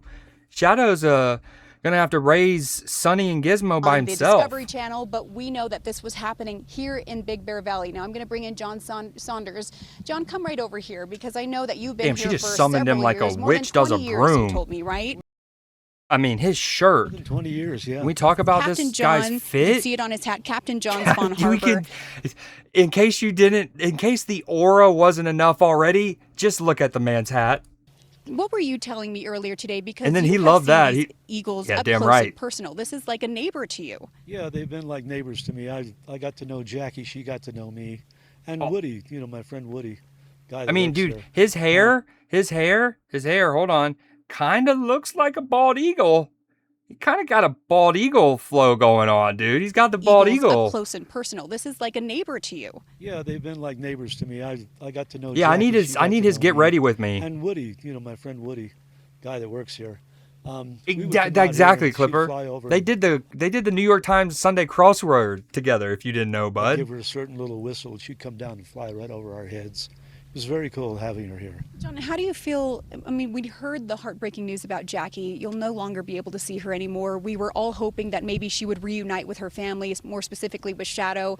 That's not going to be happening. It's not going to happen. No, it's too bad that it won't happen, but that's true. She's an older eagle. She was born a long time ago. Yep, that's also true. Tell me what you brought out right now. So you brought out a photo of Jackie when she was first born. This is when we first discovered her, first day. Oh, dude. We saw her. Okay, in the nest. that's She's sick. up there. Her dad's bringing. He's like, dude, I got the receipts. Some of y'all are new Jackie and Shadow lovers. I'm an OG. Build it to keep building it. And so you're saying this is her right here? Yeah, she's right there in the nest. Yeah. That's the one. She's the one with the black hood because she's still young. Obviously Just a little nug. Also, what a great picture. I mean, I don't know if that's the dad or the mom, but that thing is looking fucking righteous swooping in right there. Earlier before we went live, and we saw an eagle flying over us. Yeah, that's one of the babies. They're still here. They're still flying around. Sandy Yo, and thank Luna you again were for latest the eaglets. raid. The latest babies. Yeah, I think it already shouted you out, but let me do it again. They're not going anywhere. What does this eagle family mean to this area? Because as we've said, tens of Comparing thousands of people Wordle have guesses. been watching this eagle family for years, and for you guys, you're locals. Yeah, they were here for years and years before people really started to recognize them as celebrities, sort of. And they've been around here all this time. And we got to watch the day that she got attacked here on the shore. And we were all concerned. And she came ashore here and got up on one of the Hobie Cat boats and stayed there for quite a while.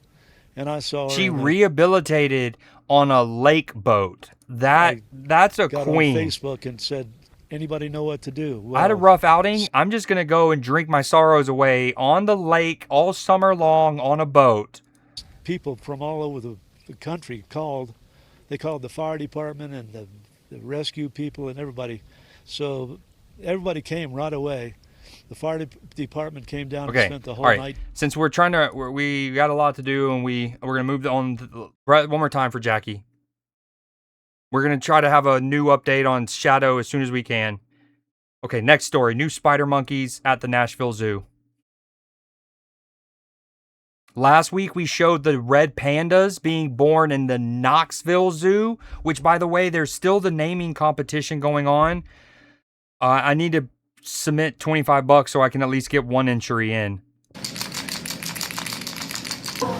The monkeys were illegally taken from the wild and sold into the pet trade. Aw. Look at them. They rescued 3 Mexican spider monkeys. Part of an effort to place animals from the illegal trade into accredited facilities. Yo, the tail usage is cool. Okay, and that's for the animal section. And then here we are in the final section. Now these things we were gonna show last week, but again we wrapped up Newsday early, so we're making up. This is catch up.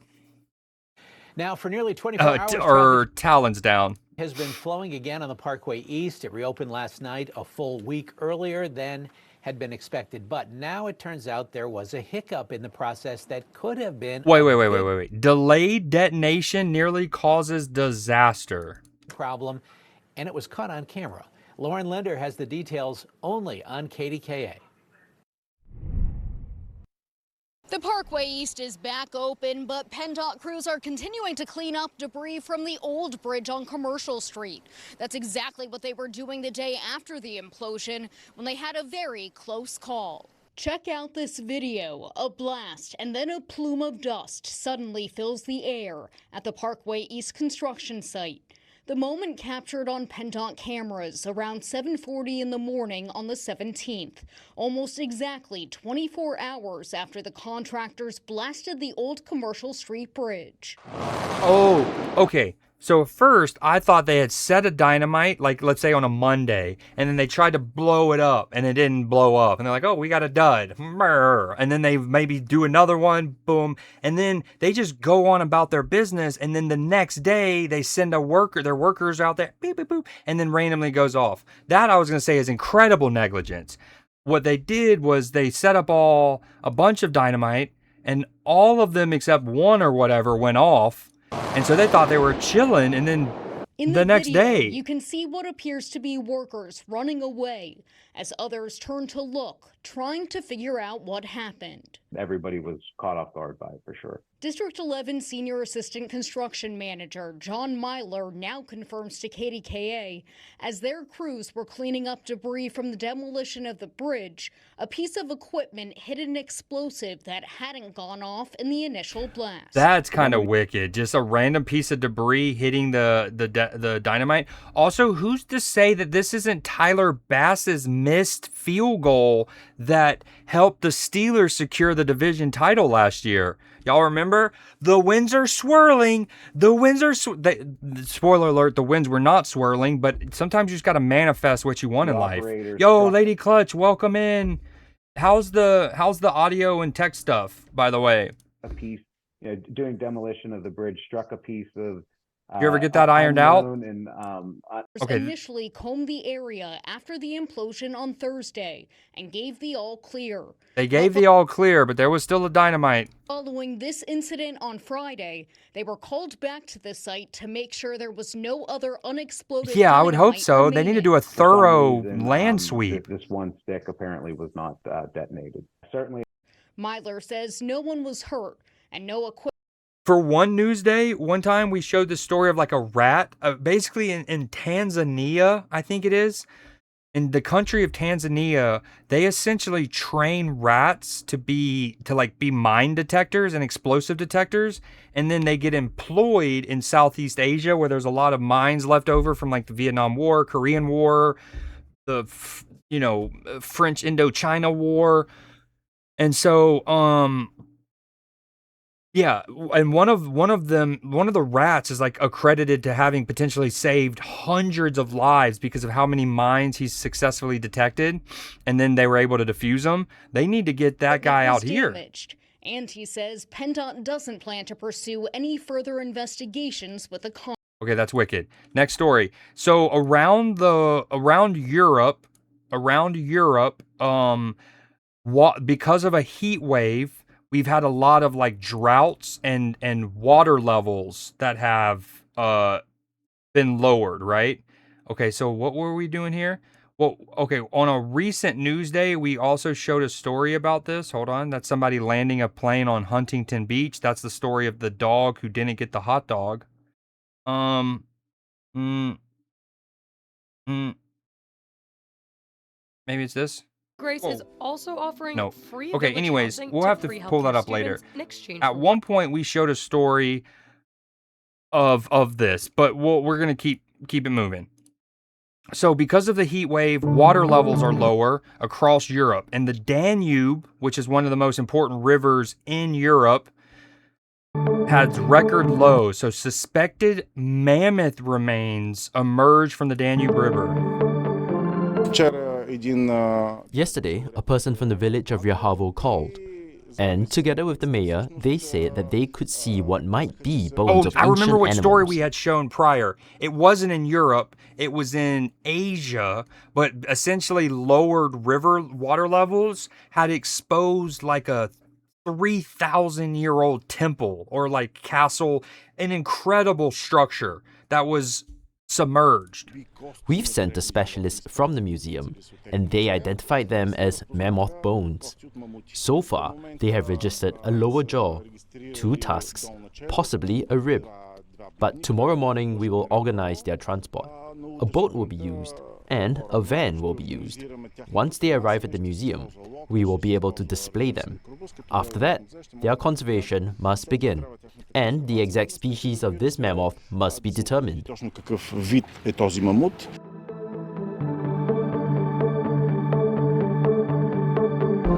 Pretty wicked. Okay.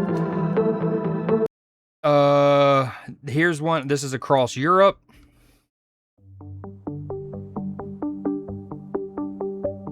That's at the Howden Reservoir in England.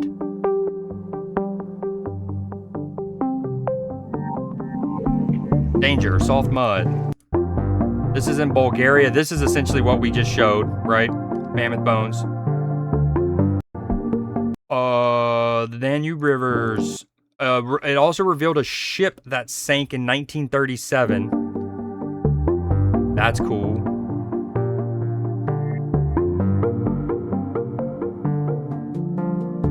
Damn, dude. Full-on docks ashore. What a gorgeous valley, though. Lake? Oh, wait.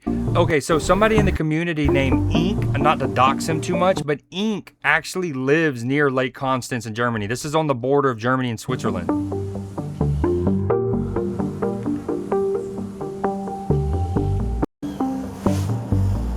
Okay, and then the final story on that matter, a garden in England. It is one. Britain's drought uncovers century-old hidden garden beneath lawns of Chatsworth. One of our grandest historic houses, but it has taken an historically hot and dry summer to reveal the outline of Chatsworth's grand, swirling formal garden, hidden under the lawn.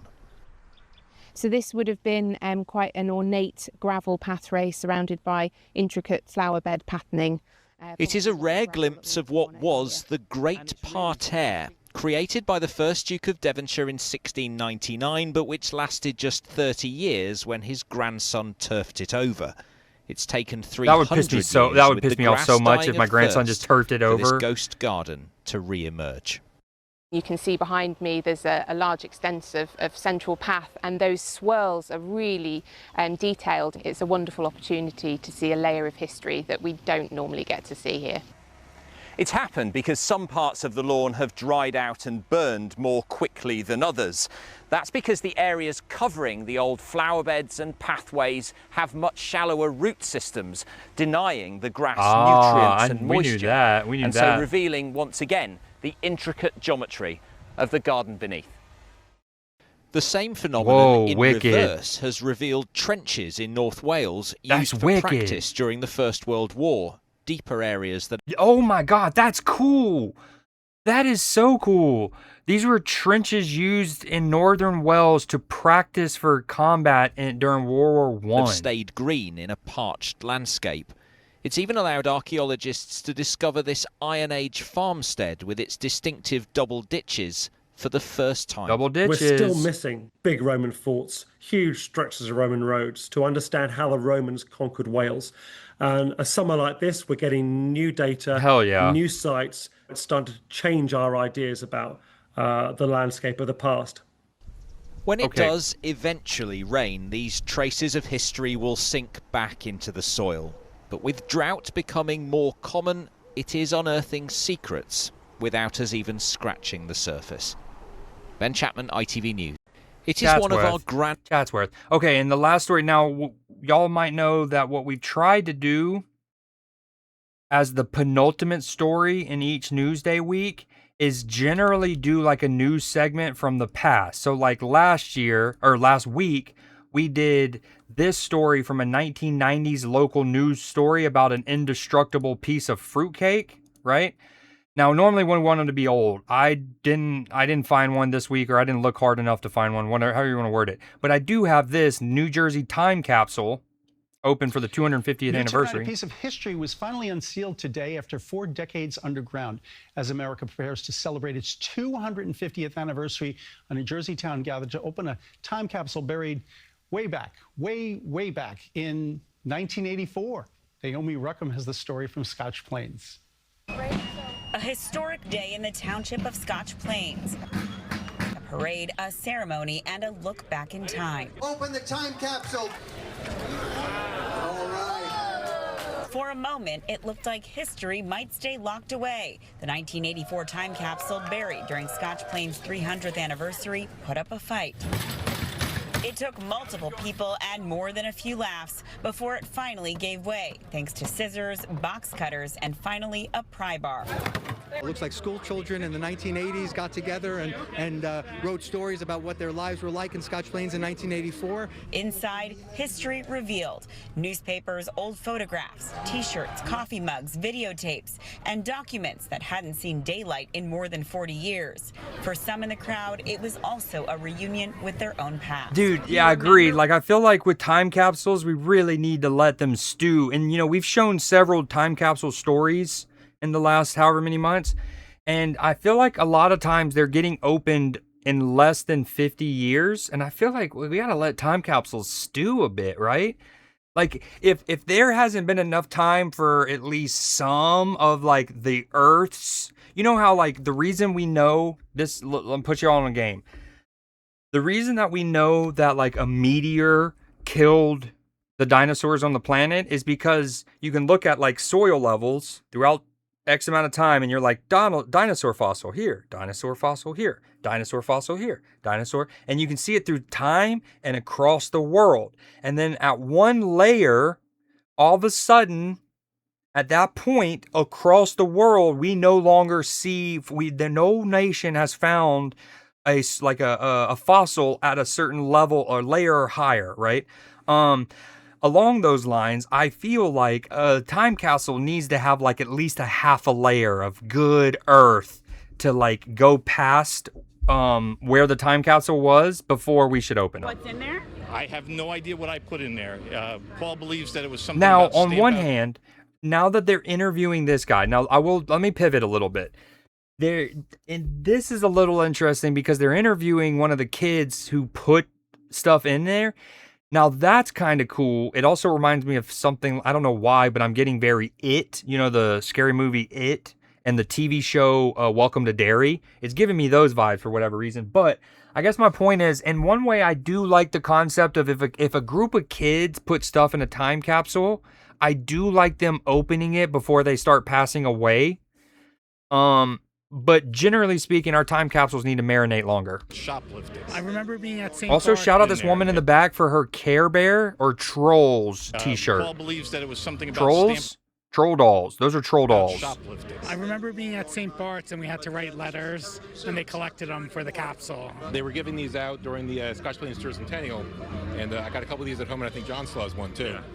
Yeah. So these are really cool. The tradition doesn't end here. The mayor says they plan to make a new time capsule like this one this fall for future generations to. Going back to the whole how long to wait for it too, though, it's like, you know, Clipper mentions being able to see some of the stuff on the internet. Some of these people might have had the same. Like, this guy's family might have had a set of these mugs, right? Yeah, and they put one in the time capsule just as like, you know, boom. And then for the next 10 years of their life, they might have continued to use other mugs from the same set, right? And so, like, yes, you kind of want to get it open before the people who put stuff in there pass away. But at the same time, some of them might still have just, like, remember, you know what I mean? So, yeah, it needs to marinate longer. It should be these people's sons or their daughters or their granddaughters opening it. And I got a couple of these at home, and I think John's. This 10-year-old already knows what he plans to put inside. I think maybe some piece of technology. That is a cook. That is a cook. Putting things that are relevant, specific. That is another thing. If you know what? We all need to come together and write like a how-to time capsule guide, right? Because some of these people aren't doing time capsules right.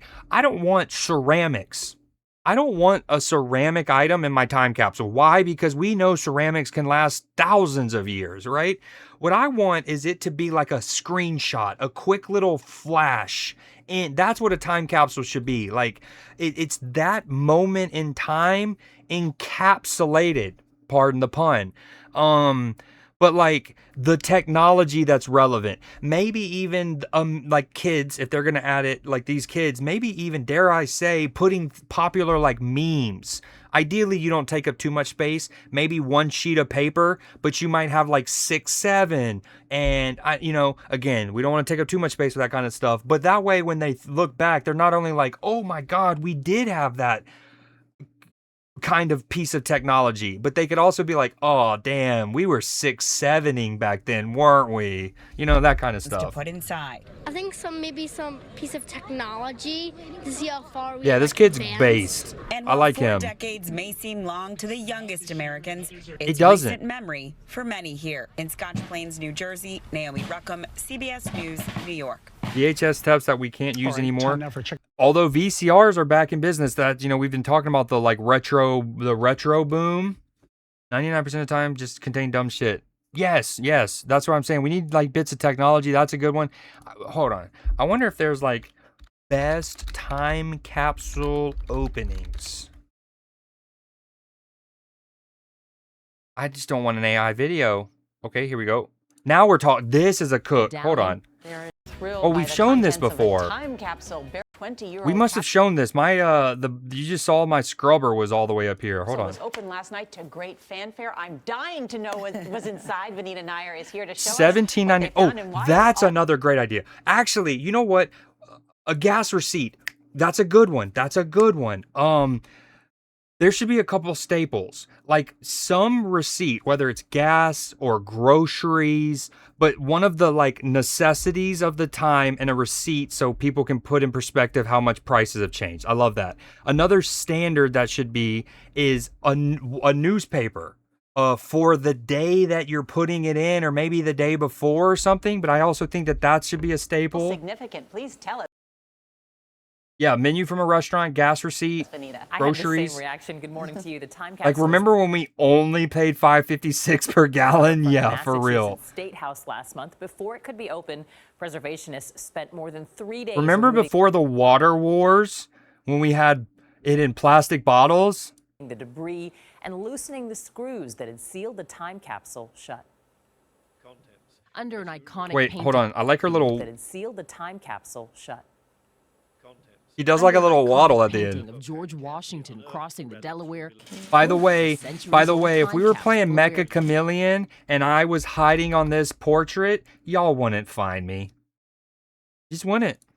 Oh, the centuries-old time capsule was opened. So this is clear.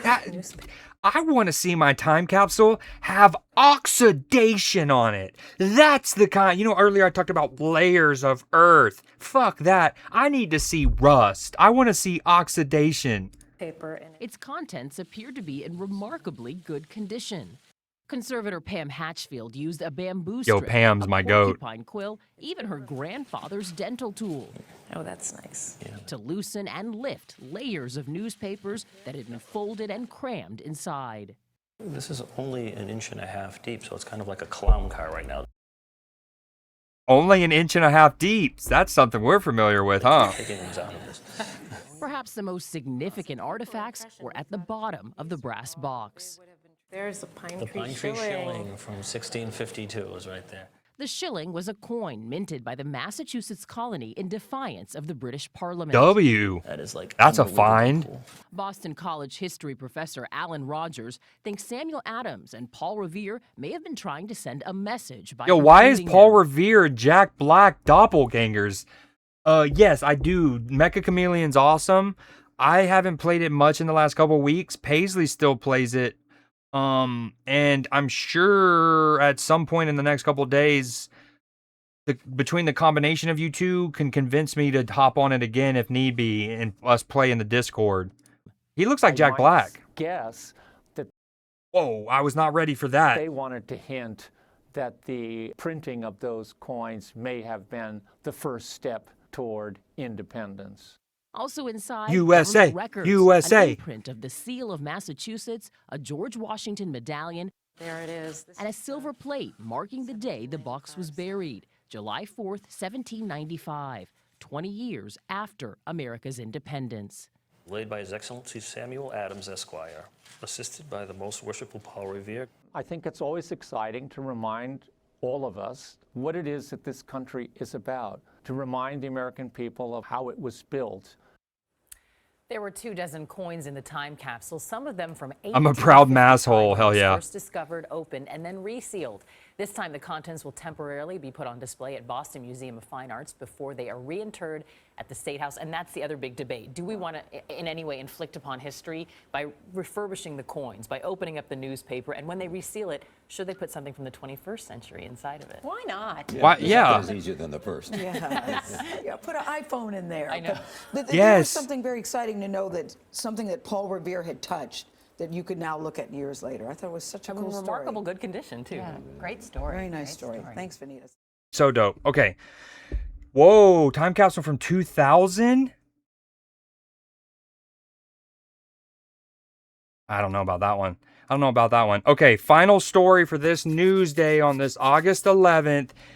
Now, y'all know me. My favorite holiday is Halloween. My favorite month is October. I like being cold more than I like being hot. I live in the South, so summers suck ass if you're someone like me. I mean, yes, being by the pool's dope. Yes, going on the lake is dope. But generally speaking, I am never historically been a huge summer fan. Honestly, this might be a hot take. I actually think that we're conditioned to like summer the most, and that should be your favorite the season answer, because at least in America, the way our whole school system is set up is like summer means no school. Summer means like freedom, right? And so like, of course, summer's gonna be dope because it's what we correlate to like being free. But dare I say, summer, I'm tired of the monopoly that summer has over the other seasons, okay? Fall is where it's at. So I bring all of that up, and I hate sweating. Anyways. So there's something called Summerween, new tradition. Brace yourselves for Summerween. It may be the scorching dog days of August, but it's time to celebrate Halloween. Even though the holiday is officially celebrated on October 31st, here at Halloween Adventure Shop in New York City and many other stores across the USA, they say bring on the ghouls and goblins right now. People who love Halloween really love Halloween, and they just want to make it last longer. At Michael's, the arts and crafts store, the shelves are stocked with every imaginable Halloween decoration. I've seen things like, they talk about how quickly people will start transitioning into using, like, a better thing is, for those who love Thanksgiving and or Christmas, right? There's like that running joke, the running meme of how as soon as Halloween's over, like that next morning, November 1st, Christmas lights are going up. You know what I mean? And everyone's like, as soon, right? I feel like we need that, but for Halloween. And I actually recently saw a meme where it was from like a Halloween-y head like myself, and it was essentially August 1st. They were like, as soon as it hits August, to me that's fall. To me, I'm sending it. We're getting ready for Halloween then. Oh, it's not too early to be getting ready for Halloween. I'm actually starting to think about my Halloween costumes now. Want a skeleton? Pop into Costco. Oh, hell yeah, Amanda. The Summerween Superstore. Summerween. Wait, summer what? Summerween! Summerween. Wait, that's from got its Gravity start Falls. thanks to the 2012 Disney animated series. I've never Gravity seen Falls, that, but I've heard it's where actually the fictional good. town loved Halloween so much they decided to celebrate it twice. Wait, and look at I the might Superstore love that show if that's part of the premise. in Egg Harbor Township, New Jersey. Holy shit! It's called What are we doing? Is this like a midnight release for Halo 2? Look at this. Did the Rihanna Fenty line just drop? What in the commotion? Look at the Superstore in Egg Harbor Township, New Jersey. It's called Spirit Halloween. It has every ghoul imaginable. Jason from Friday the 13th costs $300. Okay. Retailers are always pushing to see if they can get a holiday to start earlier, and with Summerween, that's absolutely happening. Dude, everything just gets back to late stage capitalism. That's what it is. Honestly, when I was looking up this video from the Instagram post that I was trying to convert over for Newsday purposes, I also saw some stories from last year. Like if you go Summerween, apparently it is something that they're trying to push more and more, because a year ago, the Inside Edition, like this is a day ago, this is a year ago. And maybe they're just It's called Summerween. You think that they would have maybe used a different title for the video? Trick or Treat in June. It's called... I do too, Amanda. Hopefully you're free to hang with us this October, because what we do, like for example, last year I do Spookorama. So what I did was, the goal was every night in the Discord, at least one scary movie was shown. And it's one of those things, it was just like, I'm going to do it. I'm going to set it up. And I think like 2 or 3 nights, I actually wound up getting busy and I wasn't able to like fully stay, but I still showed the movie. But it was one of those things that somebody can know that in the back of their mind, if something else comes up, feel free. But like if a person was bored, they know that every night there's at least one scary movie getting shown. And a lot of the nights we wind up showing 2 or 3. So, for example, let's go movie nights. So, these are the list of the movies we did last year. If you start with Skeleton Key, these are all of the movies. So, from Skeleton Key, Woman in the Yard, Sleepy Hollow, Hubie Halloween, Trick or Treat, all right, Exorcist, Strangers. From Skeleton Key all the way down to The Shining. So, that is 5, 10, 15, 20, 25... 30 movies we watched in October alone. And now some of them doubled as film class movies, like The Exorcist, The Shining, Poltergeist. What else did I do? Scream. So, what did I say again?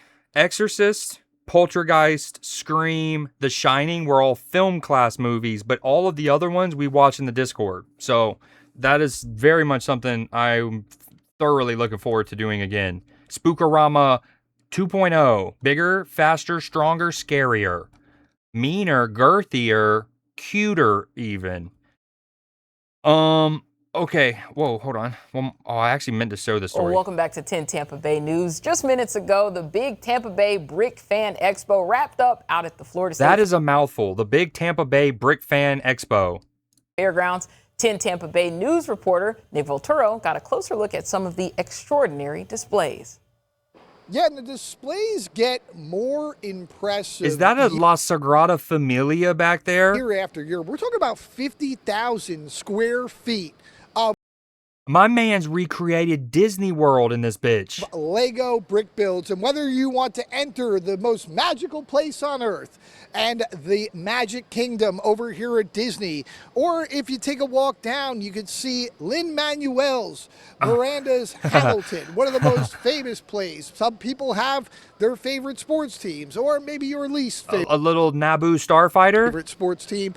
Or, of course, you could enter the world of Star Wars with enough miniature figures the Palace to of start Naboo. a rebellion. The coolest part that's sick about the Lego brick build is it brings generations together. It brings different eras together, and it's a way for families to connect from one age to... What are those? What are those? Are those Aristocats? What are those little cats here? The gargoyle cats? Cat goyles? Brings different gar kitties together, and it's a... What are those? Is that from a movie? Way for families to connect from one age to another. Kids that are young, kids that are old, they get to come here and relive a lot of their past and their present and the future. Dude, the Terrifiers were not a good watch. I mean, it was a good watch for the sake of Spookorama. And one thing that we tried to do, and by the end of it, that's the other thing I wanted to finish on that point. So the goal was for every day of the month to show at least one movie, and then some days we showed 2 or 3 movies. But then by the 23rd of the month, we kind of got burnt out. We still did stuff around the 31st, but like basically from the 22nd to the 29th, so I'm also going to try to pace ourselves better this year. But one of the things that Nim and I had tried to set up was like, for those that really love horror, they'll know that there are different subgenres of horror, right? You have like your psychological thrillers, right?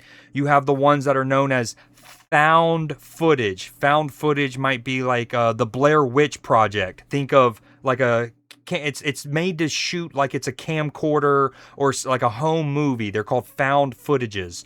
So you have like those. You have the slashers, which most people will be familiar with things like Halloween and Friday the 13th and Nightmare on Elm Street, right? You have slasher. So anyways, we tried to structure it. So like 1 week, this was slasher week. And then the next week was, this is found footage week. And we did do that pretty well, but sometimes it gets a little like, let's say it's a Wednesday night and we're like, let's say it's a Wednesday night and it's supposed to be slasher week. But what if I want to watch a psychological, you know what I mean? Like, and that's what we wanted to watch. I didn't want to be upheld. So anyways, I bring that up because Terrifier is what you would call a gore horror movie, right? It's a lot of it is about the like physical violence and the gore and the visceral reactions it can make with people, and that's a lot of the scare element to it. So it worked really well for the theme of that week, but at the same time, that movie is just gratuitous gore, and like it is very, very, very, very gory. And I love Tarantino movies. I love horror movies, but the Terrifier movies were something else. That come to these shows, they get to see what are the possibilities of using Lego.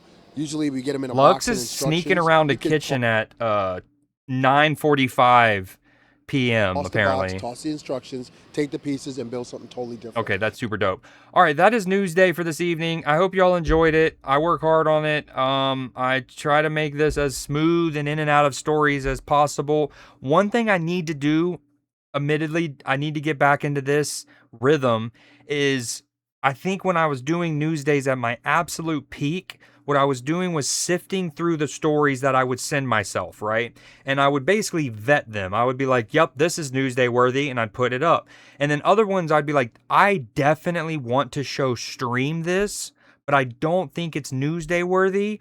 So what I would do is put it in this second separate little category of just stuff that I would want to show stream separate from Newsday. Like, let's say it's the beginning of stream on a Sunday, and just for the first hour I want to react to things. What that did was it really curated Newsday. I think we got the best of Newsdays when I was doing that and part of the process of it all.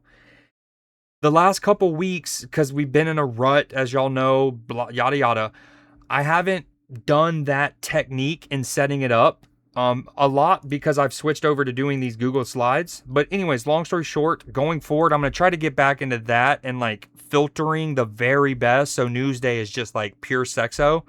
But yeah, that's Newsday for this evening. Let me get some music turned back on. Also, this is the song I discovered today. Hold on, not this one. Wait. Everyone's heard Get Lucky. Y'all are probably like, really, Creed? Hold on. Listen to this song. I found out about it today and I love it. If I can remember what playlist I put it in. I think we put it in this.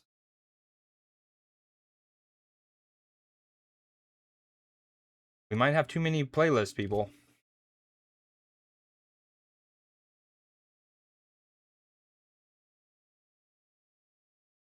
Nah. Okay, sometimes Apple Music is an absolute op, right? And you can like, hey, I'm adding you to my playlist. Hey, I'm adding you to my playlist. And then it takes forever to do. Like, you don't get the little confirmation bubble, right? And you just move on with your life. You're like, oh, it's doing it. It's just gonna take a minute. I actually think what was it called? Jazz After Night? ? Barry something?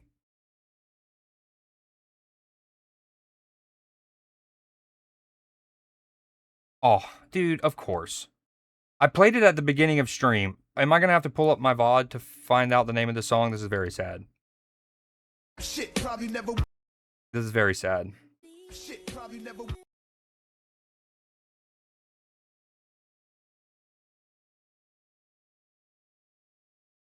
Okay, I give up. Dude, no, we're not giving up. I don't get it, though. I added it to, like, so many playlists. The guy was Barry McCockiner. Barry Jazz Barry. How about we start with that? Honestly, that's probably not good, because you know how many people are named Barry that do jazz? Probably a lot. There, here we go. Barry Can't Swim. There it is. Barry Can't Swim. Again, I hope his music isn't AI generated, but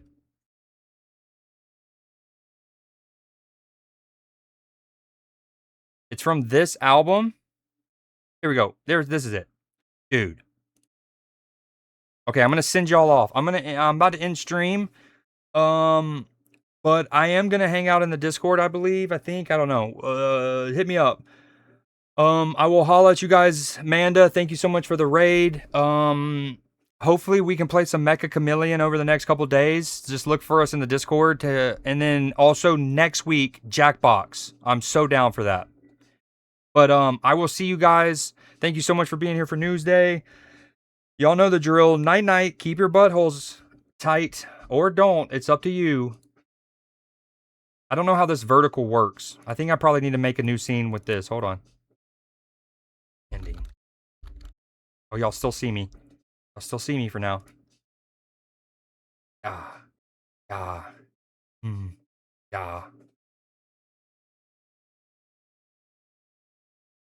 Wait. Here we go. Look at this work.